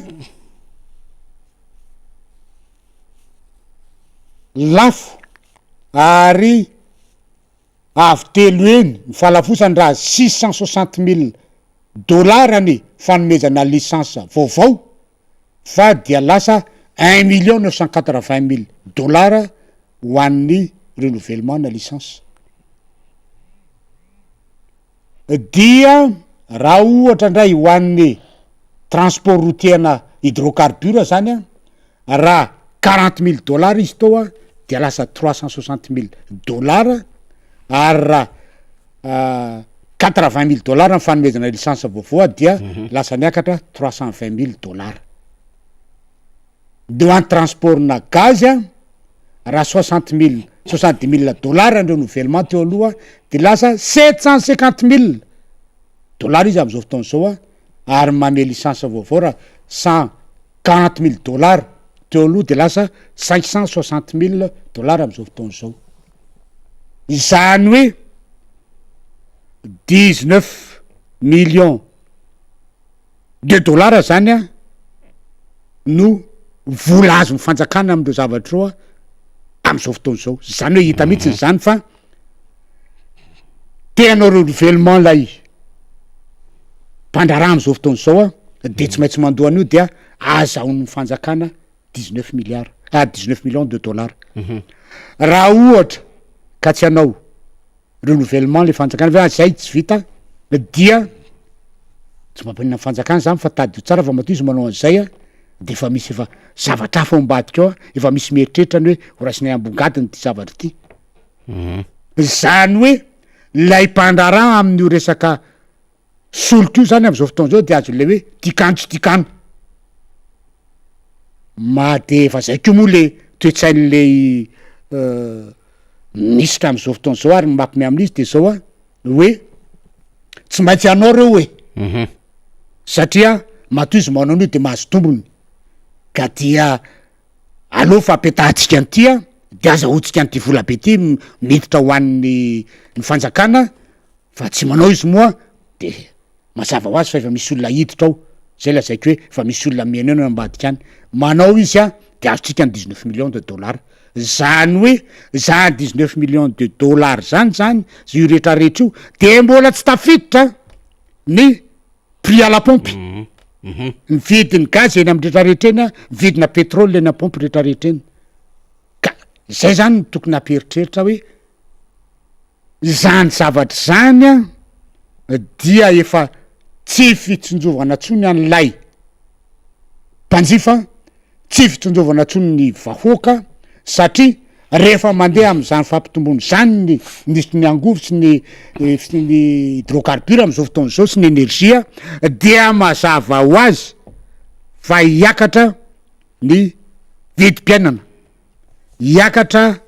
transport, hiakatra ny vary na de misy ara plafonnement takinina mbola tsisy an'io vidy zavatra miakatra io ane le resaka plafonnement to jereo fa mino ay ianao fa raha vao miakatra io appliqué ty chiffre antenena rehetra ty mikasika an'io carburant io a de tsy maintsy hiakatra ny vidim-piainana io, tsy maintsy hiakatra ny vary, tsy maintsy hiakatra ny sira, tsy maintsy hiakatra ny siramamy, tsy maintsy hiakatra ny lafana, miakatra ny vidim-piainana eto Madagasikara ary dia vitaony adiny fitondrany ty araky le tenin'ny président tao hoe atao mifanahtsana amy fidiramona isan-tokantrano ny karama mba hiadina am'ty vidim-piainana ty. Zany ny zava-misy ary raha ohatra ndray ary ny olana ndraiky eo amin'ny zavatra io de zao miazy ary ny tena ataorako indray de zao satria imenomenona avoaka ny fiakara vidim-piainana de le carburant hiditra indray carburant le faran'zay ratsy de le carburant faran'zay ratsy satria zay mety ho moramora kokoa amin'ny vidiny de hopotika dolondray fananana kely zay andra malagasy ho simba ny tomobile satria zay gazoaly efa faran'zay tsisy lana azy indrindra no avy eto carburant moa de fa ny essence moa de fa io samplon 95 nefa ny any andafa misy samplon telo safiry afaka amy safidy tsara ny mety isy ny pénurie tsy ferana tsony zany satria tsy araka le ny tsy manam-bola ny fanjakana sy ny retraretra de zany zavatra zany ny tena atahorana ary ny tena mampalelo am'izany de zao tsy ho arakaraky lay fitenenina hoe edina mividy mpiainana ny karan'lay fisondrota-karama va vao maika ampijalondra malagasy amin'ny fiainana andavanandro satria de izy fetraikana ary misy fiakarany dahola ny zavatra rehetra raha zao zavatra zao no mitranga ny azy zany tena atahorako mafy an'izy ity de le fanapaha-kevitra raisy ny fanjakana misy député Rambo no manakorotana ohatran'izany zao le fanapaha-kevitra raisy ny fanjakana le prix plafond de entana taty amin'ny 8000 taty ny tonga de nisy nanenjika 9200 litra menaka zany satria le fanjakana mametraka an'le hoe prix plafond fa tsy aty an'le mba prix ambany zay tena tokony zakan'le posin'le vahoaka le izy de zany tsika moa zany efa tsy miditra am'le option ntsony ary tsika miteny an'le fanjakana tsy rarahin'ny olona ntsony raha andeha hanao an'le 10% na 13% nareo même io 20% na 30% mbola tsy mitondra résolution tsara mazava ho azy am'le zavatra nambarany lay fiadinan'ny republika tam'le ifandanja ny vidim-piainana sy fa efa mividy ny vahoaka zany fa ty zany ary le izy zany député Rambo nisy vary mangatsika eto manko mba ho teneniko kely izy ty tamin'ny andron'ny président Marc Ravalomanina tam 2003 nanana ministre ny asa-panjakana ny asa ary lalàna sosialy izy zay nodimandry otsely zay de ministre Ranjivasona Jean Théodore efa nandinika ary zay ny tombony mpiasa-panjakana ary tena mahalala ny tontolon'ny asa-panjakana lay tena nkirakira ny tao amin'ny fopy tamin'ny andron'ny président Marc Ravalomanina ministre Ranjivasona Jean Théodore de taony efa nandiniana n'io resaka grille indiciaire io sy ny resaka point d'indice satria tsy maintsy miainga amin'io resaka indice io ny resaka grille indiciaire zany de misy valeur du point maromaro zany de ny ao anatin'izay de mandeha koa par catégorie sy ny resaka avancement maro be zavatra diniana anatin'izay efa tonga hatramina resaka niveau d'étude sy ny retraretra fa zay vary mangatsika zay na ny fomba ampiarana azy fotsiny sisa no zavatra kitihana kely de tonga am'le teny député Rambo tao hoe efa nentiny ny foazin'ny ministre Tabery io tam teteza mita fa ntaony ny teny tao anatin'ny gouvernement tao hoe ndrasy aloha fa tsy mba ao anatin'izao teteza mita zao kosa fa mbola sahirana arabolitsika fa alao am'le fanjakana ho avy eo fa le fanjakana tonga teo tsisy nampiatra an'izany fanjakana tao amin'ny teteza mita any tonga tao de izy any am'izao fambindimbindy eo fa rehefa tonga teo de tsy nampiarina le izy de lasa fotsiny am'le hoe 800 hoe 700 hoe 100 hoe iny ane iny principe iny de andraisina taty amin'ny fanjakan'Andriamatody de ratsiraka iny satria mbola netinety antsy azo zakainy an'le fiainana tam'izay betsaka koa mifamokarana zay natao satria nisy orinasa maromaro zay nivokarin'ny fanjakana nanorina asa-panjakana de afaka nanao production tam'ireo famokarana anatiny zany ny fanjakana de tsy betsaka ny importation tam'izany fotoanandro zany de nitobaka amin'ny vola ary mba afaka nigerer an'le crise raha ohatra ka nisy crise ponctuelle nandalo zany tam'izany fotoanandro zany fa ity tena efa tena atao anatin'ny telo taona zay de tsy mitsahatra miakatra le vidim-piainana zany lefa le karama tsy metsika de io zavatra resahantsika io hoe tsy vahaolana ntsony raha ohatra za miteny le fanjakana hoe atao 15 na 20% na 30% de tsy mifanaraka tsony am'le fiakaran'le vidim-piainana zay efa any 70 valopolo 50 am'zato isanjato na mety mihoatra an'izay ara le zava-misy am'izao fotoana zao vidim-piainana efa tamin'ny covid-19 tamin'ny 2020 niakatra de tamin'izany fotoana zany efa tokony efa nijerena de confinement koa tsika 2021 tsy nisy vidinambola zany hoe de zay de sao nao vanao antia de guerre en Ukraine nanao ataonao hoe motifa hoe tsy maintsy ampiakarana an'le izy de hoe efa tsisy tsofa ny vidim-piainana zany de efa nomboka tamin'ny 2020 2021 de efa ty amin'ny aty ambony be aty tsika eo am'izao fotoana zao zay lazaiko hoe pimasy politika le izy fa tsy resaka hoe tena fitsinjovana an'le voaka fa lasa famonafo am'le viditsolika ho avy eo zay fa zao zany itsika zany de mametraka tsara n'le alignement sy le consolidation an'le grille indiciaire zava-dehibe mihitsy zany fa rehefa mijery am'izay aloha de afaka mitsonjo le fisotrondronon'ny zokyolona ny teneny député Rambo teo ho voakitika trano nge io hoe rehefa tena mitsinjo lavitra satria ny zokyolona koa mba olona sahirany eto ary be koa vitany ny protection sy ny sécurité sociale ny olona rehetrarehetra ny fiahina ara-tsosialy sy ny fiahina ara-pahasalamana ho voakitika ihany koa rehefa tena mijery an'izay le fitondram-panjakana akoatrin'le hoe mba hanana fitoviana aminy karaha mana fiarany ambany ny mpiasam-panjakana sy mipiasa tsy miankina député Rambo ohatra an'izay rehefa mijery an'le izy fa tsy taidronono mandroatra fotsiny aminy hoe ny problema manko de zao tena zao marina amin'io député Rambo tsy mbola nampiotsana an'le fitondram-panjakana amin'ny fiakarany vary fiakara meraka ny siramamy ny ciment sy ny sisa mitady solution fotsiny pomady eny izy de mandendeha ho azy eo fa efa mandindona ao ambadika eo tsy lavitra ao le fiakarany viditsolika ka tsy anana vahaolana izy am'le fiakarany viditsolika de fatany fa hiteraka explosion sociale tsy tanono zany de manao préparation zay izy hoe kotehana le karama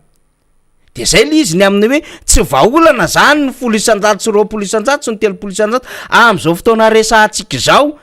na de 200 000 ariary ary io karama farany ambany io tsy io tsony zany ny vahaolana teneny député Rambo teo moa zany any amin'ny 300 000 ariary fa za mihitsy ara mety mahita satria mba miresaka mpiasam-panjakana député Rambo de ozy ohatralahy hoe io raha faniry na 400 na 500 000 ariary ihany vao mba hitahitany kely zay ary ny olona ne raha tonga ny olona mba miasa zany de mba manana ambom-bava mba manana tahiry isam-bolana fa tsy hoe ny eo tsy ampy de hitrosa ary fa ny zava-misy am'izao fotoana ane lay karama misy am'izao fotoana zao tsy mahavita kory an'le ray volana fa lasa ny akabisana de lasa maka avance any amin'ny banque any maka avance any amin'ny patron hoe isaky ny 15 jours de maka an'izao aloha fa ny fisondrotana tokony tadiavina dia mba ahafahana mihitsy miaina mba miaina tsy hoe miaina mivalapatra takin'inony fa tena mba mahavita le ray volana de mba tonga ndray ny karama rehefa aveo de mba tsy bokatrosany tena na mba misy kely manoratra karne any amin'ny épicerie zay indrindra tsy minoratra karne any épicerie fa mba manana tena mba hoe misy fiandry kely hoe satria ny olona tadio fa ny tenany hoe leny fa tsy mainy mety salama ohatran'izany de mba hoe misy vidianana fanafody fa tsy hoe ande hitrosa vola man'olona ary aho entina ande amin'ny resaka fahasalamana hividiana fanafody ndray mba miaraka zay ny tadiaviny zay fa tsy hoe atao resaka hoe amalifaliana lolovoty iny fa niakatra nefa ny eo ambadiky le izy vao maika zava-doza zay zany ny tena olona de amara-paranantsika azy moa député Rambo zany ny amin'ny hoe azonareo karohana zay fandaminana ny karama ho an'ny mpiasam-panjakana zay mety fanahtsana ihany ny amin'ny fomba fijery ny karama mampiasany tsy mpiankina zany tsika zany eto mamesy papa mba ho hitandrehetra le izy satria le vahoaka tena mijaly tena mitrosona amin'ny tany ka raha ohatra ka mba misy fiakarana izy de mba nyrehetrarehetra mba manana fahefa mividy zao satria zao sarotra le fiainana tsisy le fahefa mividy de tsy afaka mividy ena atsasakilao isan-kerinandro tsony ny vahoaka malagasy ka raha mba miakatra tsara le karama raisina de mba afaka mividy ena raikilao izy isan-kerinandro ohatra zay resantsika zay député Rambo de mba miparitaka le vola mba afaka manao izy ekonomikeliny manao épargne izy de mba mahavita izy afaka embolana na heritaona anao trano de mba miparitaka le vola misy manao briky misy mividy kakazo misy mividy tuile misy mividy tôle sy ny sisa fa zaho tsisy vola miparitaka am'izao satria tsy manam-bola le mpiasa malagasy. De rehefa tsy manam-bola le mpiasa malagasy akoatran'le hoe manana lenda amin'ny te tokony isitrahana izy de voatery miady 2018 sy 2019 fa 50% amin'ny heure complémentaire any laharan'ny enseignant permanent sy ny enseignant vacataire tery amin'ny CCP tsara lalàna. Zany hoe voatery nanao grevy, tsy fantako hoe grevy impiry zay ny mpampianatra deputeram-bo vao nahazo an'iny heure complémentaire andrareo 2018-2019. Efa maromaro ka. De zay le tiatsika resahana ny mpianatra na afatesana mpianatra firy raisitsika ny statistique ny Mesupresse misy ny enseignement supérieur sy ny recherche scientifique firy ny statistique tamina tongavana tao raha mato ministra ny mpianatra maty, ny bâtiment simba ny dorana nandritran'izay voadoro nandritran'izay fihetsiketsehan'izay, ny grève ny mpianatra naratra grève fitakinany grève sy fitakinany bourse, ny mpitandro filaminana naratra, président université voatery ny tsoahana tsaloko tsara ny tany Tomasina, ny fahasimbana zavatra hafa ivelany tao amin'ny campus universitaire. Fa reny rehetrarehetreny ahafahana mandrefy reny ny amin'ny hoe tsy manam-bola le fitondram-panjakana. De zay mahakely finotsika ny amin'le hoe sady solution no tsy miteraka fa efa mividy raha mpiakatra 10% am'le 200 000 ariary sy ny teneny député Rambo teo zany le fitondram-panjakana 20 000 ariary ane zany de 20 000 ariary mbola tsoahany etra mety ho 5 000 ariary 4 000 ariary de 215 000 ariary zany na 216 000 ariary zany hoe 16 000 ariary zany le différence 80 000 francs zany le fiakarana. Dikan'izay zany député de inona lizy nomeny le fanjakana fotsiny menaka kasite anankiray le piasa am'le 200 000 ariary de meny siramamy raiky lao isam-bolana fa tsy meny zavatra tsara zany mba afaka manao couverture sociale tsara sy médicale tsara le piasa, tsy nomeny fahafahana tsara anao mba économie tsara le piasa ka anangona ny volany tsikitikitiana am'izay mba hanao trano rehefa aveo ka ny trano ataony ary raha mba fahenkentsika azy ahitra ny any amin'ny 100 millions d'ariary any hoany ny appartement zany akoatran'le mbola hoe anao an'le 50 000 logement tsisy kory le izy hatram'izao am'le logement le villa basse io zany le mba hoe tramora tokony ho zakany le tanora satria le tanora ny tena voizina tam'izany say engeny tadiavina am'izao hoe de mba hoe mba afaka mijoro sy miaina hitako io fa le afaka mijoro sy miaina ny mpiasa mpanjakana ny mpiasa tsy miakina de rehefa reo ny tsara vola tompoko anaty posy mba jejejo mpiasa mandeha metsena de mba falo ny mpivarotra falo ny dokera falo ny taxi fa misy asa tsara mahentsika versement sy miresaka taxi moto eo mbola clandre reny faly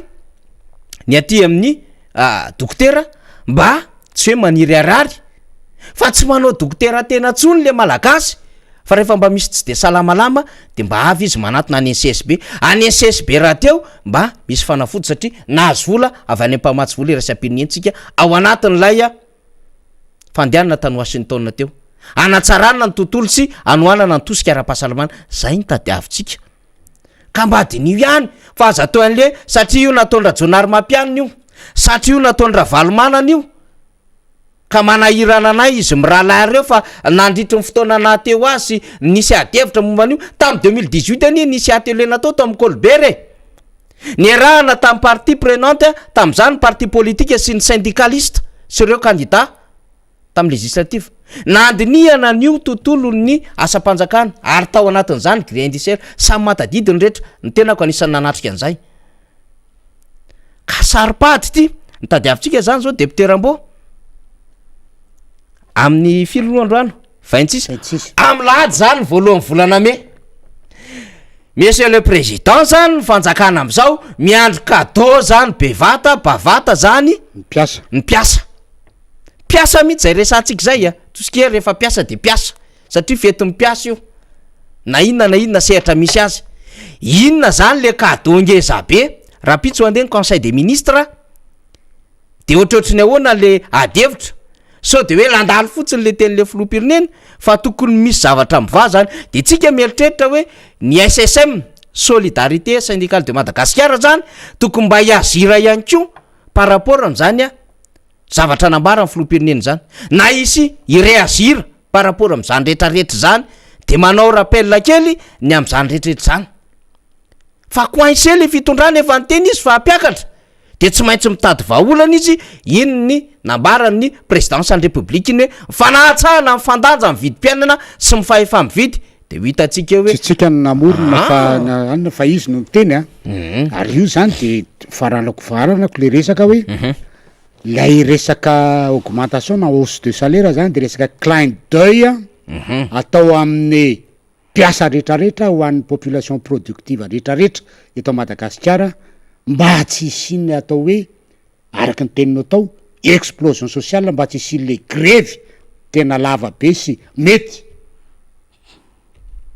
teraka olana ho an'zao régime zao atao hoe ampiongana zao régime zao a de zay nanaovana ny zavatra io a satria tsy afaka elana tsondry fiakaran'ny vidiny solika dia tsy maintsy atao an'izay zavatra zay kanefa eto tsy misy atao hoe pomety hoe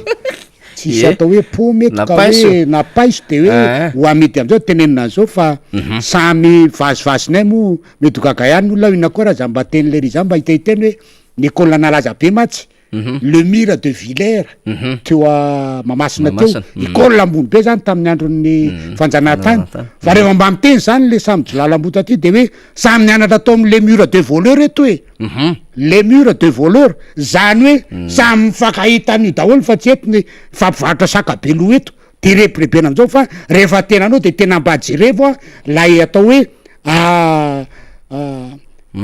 fampiakarana lay karama mba tena mba mahasahana ny fiainany vahoaka mahasahana ny atao hoe maresy ny zao fahasarotam-piainana zao maresy an'la inflation zay angamba no azo tenenina tena marina zay namana fanira maraparantsika rehefa aveo fa mahazo an'izay le mur de voleur zay manko ianao zany de mba miandro koa tsika mba tsy tongetry ny rainy solofo rainy solofo manko zany a satria manao kivazivazy député Rambo io de mba tsaro koa le kivazivazy malaza anaty mariazy zay le atao mariazy rainy solofo a de efa miazakazaka be izy a namonjy a de efa any am-piangonana fa nivadiny taraiky de rehefa taraiky nivadiny satria mbola nanao volo moa nareo vehivavy tony am'le fihetsiketsehana samihafa de efa niandry tao am-piangonana ary pasteur sy ny rehetrarehetra de efa niditra de tery amin'ny toerana ipetrahan'ny mpanambady tery rainy solofo miandro mivadiny fa rehefa tonga mivadiny avany niazakazaka be de sepotra tsara efa misy fahatarana atsasakadiny de ozy le vadiny mba niteny frantsay zany ka raha ny tokony izy de hoe mieux vaut tard que jamais fa oza izy rehefa tonga atao am'le tena trano hoe mieux vaut tard que jamais ozy izy ka mivadika le raharaha satria mba nahiteny frantsay ihany rainy solofo hoe iza koa ary zany tena mpitondra moto zany ko mieux vaut tard que jamais de rava amin'ny mariazy ka engany ka tsy mba hanao mieux vaut tard que jamais sy ny hoe tsy misy ny aloha tsy misy aloha to zay anaonao foana le fanjakana fa nitady avitsika zany de tena mba hahita fanapahakevitra tsara izy ty député Rambo zao saiky resaka ihany tsika fa nisy adevitra nentinao kely izy ty député Rambo mikasika ny zava-misy tamin'ny fianaratsoa zay teo aminay fanapahakevitra ndraisin'ny fanjakana hoe namory tompon'andraikitra samihafa tamin'ny fianaratsoa tao amin'ny Petratany nanaovana azy fa voamaly koa ny efitsika nitondra faneho-kevitra ianao tsaroko tsara tamin'izay fa voamaly koa tsika no filoham-pirenena teny amin'ny lapa teny avoloha izay raha ny vaovao azy fa teny amin'ny lapa no nilaza teo le karama fa ny fanamboarana ny lalana ny arainy disy sy ireo kojakojan-dalana 500 kilometatra zany ao anatin'izay famatsimbola zay de tany ny solomavam-boaka de tany lo olona indrindrindrindra ny avy any atsimo de hitantsika nanao samboady hitantsika am'izao ity findramam-boly ity de fatatsika tsara fa hoentiny amin'ny conseil des ministres de rehefa aveo andalo ratification amin'ny assemblée nationale mazava ny ambaran'ny lalam-pandrenina ty tsy hoe cérémonie officielle ty ka hoe fampahafantarana fotsiny fa ity zavatra ty amin'ny herinandro ambony de ho avy ny fivoriana ara-potoana nareo solomam-boaka député Rambo Salama député Rambo zany le influence manahirana sy le communication io zany de mazava ho azy le izy io fahefetsona amin'ny solombavam-bahoaka eny amin'ny lapoatran'io no atadiavako tsara ny zavatra nitranga tamin'ny fitondrany ny filoha Rajonary Mampianina zay anisan'ny takiny reo solombavam-bahoaka amin'ny fanovana 3 hoe tsy azo ny exécutif ny miantso ny parlementaire any an-dapa fa raha ohatra ka misy zavatra tiana ampitaina na consigne omena na misy atao hoe correspondance ao amin'ny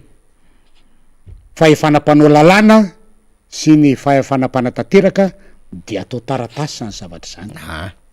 zay no mitakina ary tady tsara fa tamin'ny 73 député io dia ny maronisa tam'zany a dia ny IRD mapara 1 mapara 2 zany nisy eo 40 maheritoro zareo ary zay ary no nazaony zareo nanendra ny premier ministre am'izao fotoana zao no premier ministre nga Rajonary Mampianina zany hoe ny tsy fanarahan-dalàna tam'zany zany nataon'ny mpitondra am'izao fotoana zao ary ny filohan'ny exécutif anakiroa mihitsiny a no anatin'le izy ary io zavatra ataon'io de atao hoe fampianara-dratsy ny amin'ny resaka ny atao hoe ny momba ny fiainana ara-demokratika eto amin'ny firenena zany satria tsy misy itsony ny fanajana ny lalàna sy ny atao hoe bonne gouvernance ao amin'ity fanjakan'ity zany satria io zavatra io raha nyfahitako io zavatra io dia efa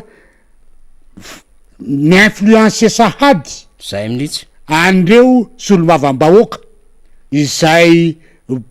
mpanohan'ny fitondrana am'izao fotoana zao hoe ho avy any aminareo any ty 534 millions de dollars ty izay ho ratifiena anaovantsika ny lalana any amin'ny RN10 anaovantsika ny lalana any abea lalana de anaovantsika ny resaka momban'ny resaka fahasalamana lay 134 millions de dollars zany hoe zay zany reo solombavam-bahoaka na sénateur tomban'io fitondrana io a de afa tenenina hoe ho avy any tya ka tsy maintsy ho ratifienareo tsy maintsy laninareo lo zavatsara fa raha ny solombavam-bahoaka ty maraiky nefa nytenenina tety de tsy ratifian'zany tsy ratifian'zany satria ny ahina amin'io de tsy te ho afa-baraka amin'ny fandaninan'io voly io a ny groupe parlementaire ty mane atokotiko Madagasikara satria za mino fa tsy andeha zato isan-jato araky ny voarakitra any amin'ny fandanina azy a io vola io na amin'ny fandanina azy tena hoe ho lany zato isan-jato anaovana an'iny lalana mialo amovo be mandrapatonga tia Andramivoro ve vola io de tena ho tanteraka tokoa ve za tsy maintsy misy apahany hoe ty mandeha ary ty mandeha ary de ohatran'izay ko hoe ho vita tanteraka ve lay lalana any be lalana de ho vita ve désenclavement lay toerana any ambanivohitra any be lalana any mahazo an'lay route nationale 31 de zany lazaiko hoe tsy te ho afa-baraka amin'io zahay ka tsy de efa tenenina eto satria iratifian'io fa ataovy eo ny anareo zay mifandehana zavatra ary eto zany de efa milaza fa io zavatra io ny ratification an'io fahazahoanan'io mbola procédure lava be ka sao de misy eritreritra hoe amin'ny heritaona io de fandeha io hoe fanteny hoe tsy maintsy atomboka am'ty farany taony ty de mbola nefa mahazatra aloha zay de eo tsika mahita izy ozy izy fitenenany fa raha zany zavatra zany aloha de izy hoe tsy ho timma tsy ratifian'io ary de miteny aminareo fa ity fanjakany ty zany indrindra ny exécutif de efa zatra lalan'ny renina amy resaky tsy fanarana lampanorenana verimberina de eo tsika mahita azy hoe ahoana marina moa izy ty araka ny fiteny Diego hoe karakory moa zala raha toy e fa de betsaka loatra tsy fanarahana lalàna manomboka amin'ny exécutif manomboka amin'ny numéro 1 sy numéro 2 aiza moa ka tsy betsaka koa ny fanaran-dalàna ty ambany aty fa de zavatra voararany voararany lalam-panorenana ny zavatra atao ka defa dia mandeha ihany zay zany ny problème ary zay de miariary zany fa fanjakany tsy mpanara-dalàna ary ny communauté internationale niaraka ny tegny teo mijery mandinika ny zavatra io ary mitadio fa ny constitution antsika iny de eo masondrareo hitandrareo iny ary jereny iny hoe ahoana moa ty zavatra ty raha manao conférence de presse ohatran'ireny manao tatitra mivahoaka malagasy amin'ny afatongavana tsy mampaninona zany fa etsona an'lay solombavam-boaka voteny tamin'ny vato mahazatra manko matetika député Rambo zay ny ataon'ny filoha rehetrrehetra hatram'izay misy salon d'honneur vato eny foana manao eny manao fa tsy aty hoe antsona ty andapa fa io moa entina an'le hoe le mpanolotsaina manodidina le filosy le prime ministre ko moa tsy de makaiza loatra ary ohatrany hoe tena manipoditra koa satria ohatrany tindry zareo ny vetivetesina lavana andreo numéro 1 sy numéro 2 reo de zay le izy ka tokony eritreritra ihany zany fa tsy mety ty zavatra ty ary hita zany zao tsy fanarahan-dalàna misy eto amin'ny tany sy mifanjaka mampitombo foana le tsy fanarahan-dalàna vao tamin'ny faran'ny herinandro ny tany fianaratsoa nampifangaro ny asa-panjakana sy ny rarahana antoko de ty indray zany dia iny zavatra ny trango maly iny teny amin'ny lapa mihitsy no ampetsona an'ireo mpanao lalàna miaraka amin'ny samboady ary efa misy influence sady amin'le lalàna zay tokony andalo zay amin'ny herinandro fivorin'ny antenimera amin'ny ara-potoana amaky commentaire tsika député Rambo de amaraparana zany amin'ty fandarantsika ity satria misy commentaire gasy tsara mila sina lamina vaovao amin'ny Madagasikara raha te handroso isika mila verina any ampianarana ny éducation civique ary tsy mifidy klasy fa na eny an-tsena ary de adina ny passage zebreo izy ko tokony asina fa na de adina fa ho apetraka fa tena mampididoza de sazina ihany ko ireo olona izay tratra tsy miampita amin'ny toerana tokony ampitana nefa de misy izany eo ny moto indray asina matricule izy ato fa io no antony voalohany tsy asan'ireo saina mila mpitondra entitra isika malagasy fa baranany loatra manomboka hatraty amin'ny afokotany amin'izay resaka éducation civique zay ka hatramin'ny tondra-ambony hatrany amin'ny département ministériel any zany tena mila jerena mihitsy zany zavatra zany satria rehefa misy an'izay atao hoe éducation civique zay dia milamina tsara amin'ny fiarahamonina fa eto amintsika tsy raha misy an'izany tsony ka marina mihitsy ny teniny gasy tsara toa mila jereny zay zavatra zay na fampiasana lalana zany nany amin'ny fampianarana neny ary mambo rabe arso hoay zary siko ty ohatra makany andavaka mbola tsy nahainao hoe ny eo anivony fanoherina no nitoroka natsona teny anosy ireo voapanga de itsika koa zay tokoa mbola manana dosy angatsika fitorina fangalatsoniany président Marc Ravalomanana sy rehetrarehetra reny nefa dia tsy mandeha le izy tsy am'izao fotsiny zay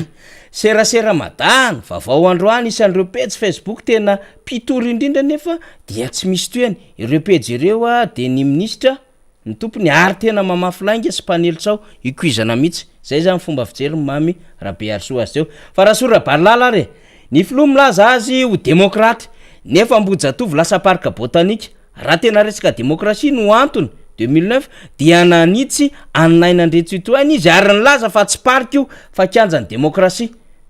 tsy nasakana ny fanatsarana natao fa mba nitazomina ho kianja lay izy mahafatifaty foana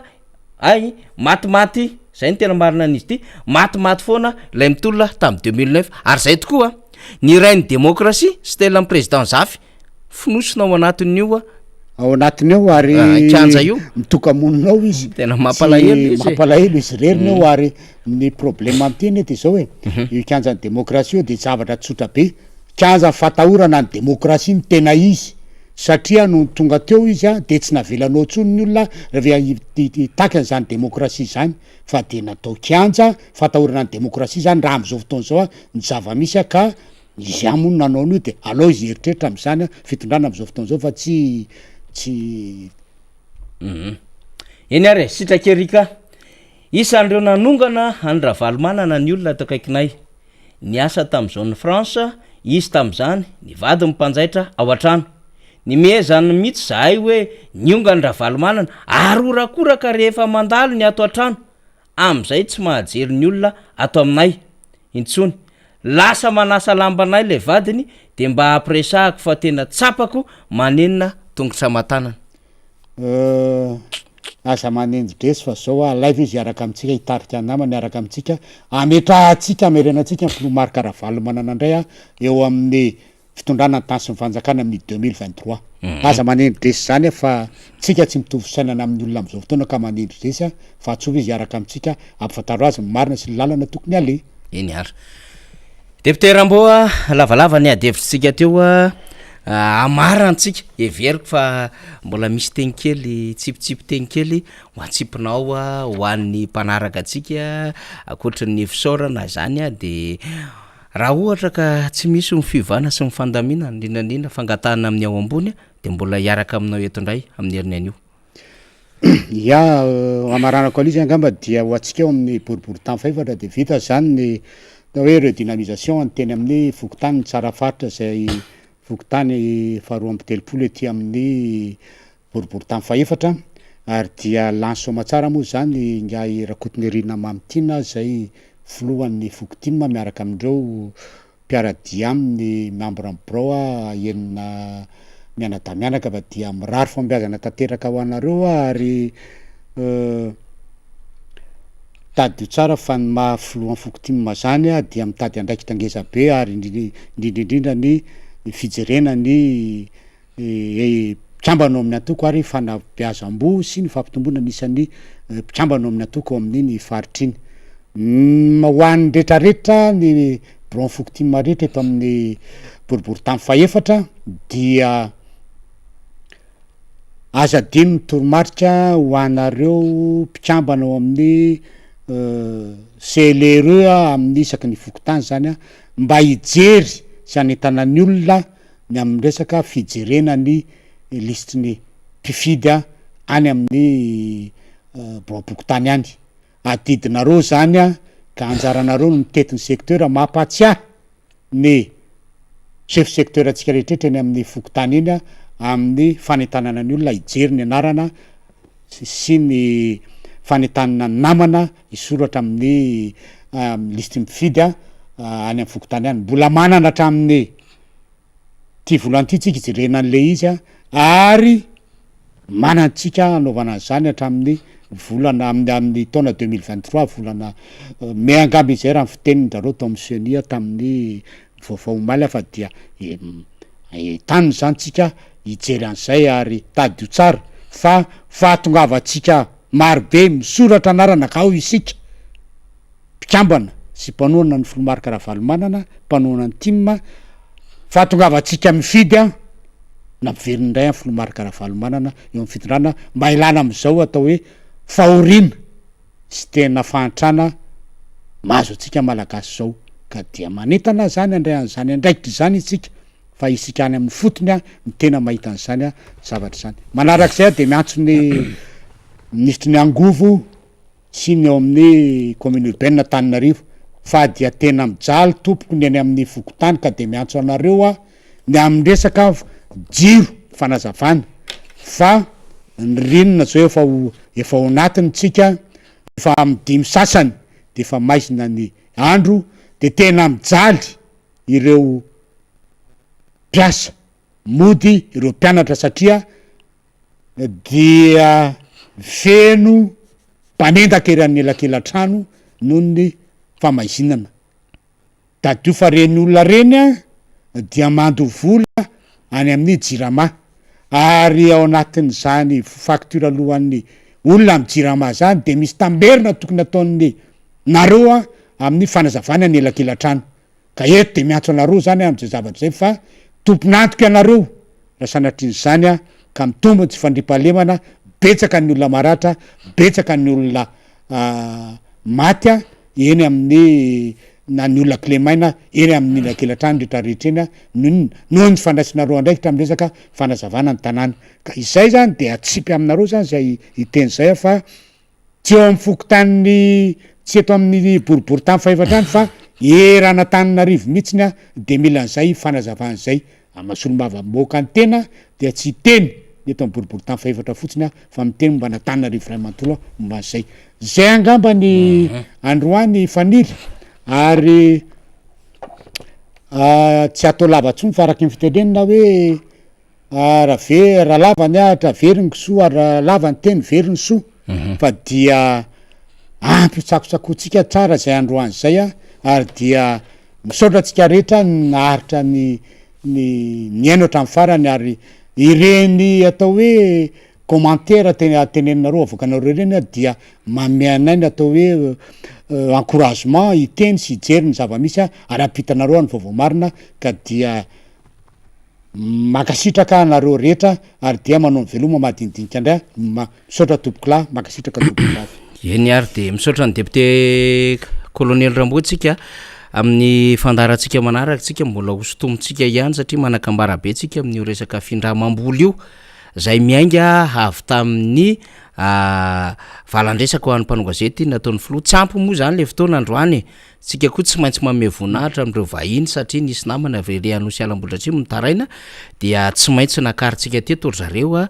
misy zavatra betsaka tokony horesahantsika mikasika an'le naombony dia horesahantsika hotsongolohantsika tsara mihitsiny a zany fihezanteny zany eo anatrehan'izay teny navoaka teo aloha teo sy ny ahoana ny fombafomba fatao rehefa misy ny fampindramam-bola sy fanomezana tetikasa avy amina mpamatsy vola indrindrandrindra ao anatina multilatéral ohatrandreny zany zay firenena sy lay banky lehibe de omentsika tsara mihitsy ny fomba fandrindrana de hitondra ohatra tsika sy ny hoe inona sotrinona no para omeny lay mpamatsy vola de ahoana ny par bénéficiaire zany na lay an'lay tompony lay nahazo an'lay famatsim-bola zany marobe ny zavatra ho resantsika ao anatin'izany de misy ny karazana détail kely samy hafa zany ao anatin'ny déblocage na vola zay homeny mpamatsy vola de mifanaraka am'izay ny tokony endriky ny zana-bola sintsisy de andamina zay tsika de ho resantsika lizy mba tsy hinanamam-bolontsika ny amin'ny hoe radedaka sy rahoera no mitondran'ny adevitra ka raha mieno an'ny radedaka sy rahoera tsika sy mimpanaradia azy de ohatry ny efa paradisa foana Madagasikara isaky ny zoma isanandro isariva ndraindray rehefa mijery vaovao indrindrandrindra tsika rehefa le hoe mijery an'le conseil des ministres iny fa rehefa miaina nefa ety amin'ny fiainam-voaka isanandro de mbola latsaka ambany de ambany de mivaky any moa zany le lelany amin'ny hoe mbola marefo sahirany Madagasikara de ohatrohatran'ireny lay fomba fanoratra amin'ilay communiqué rehefa hiteny amin'ilay fampiakarana karamany amin'ny hoe mba tena mafy be le fiakaran'ny vidim-piaina miaika any zany zareo fa saingy any amin'ny tsy mivoatolo manahitaina zany eny ary ametraka ny veloma mandrapitafa de ame fotoanantsika indray zany ho an'ny rapitso solombamboaka hafa adevitra hafa ary vaovao samy hafa no entitsika indray am'izay fiarahana zay fa dia mandrapitafa tompoko lasy tompoko vavy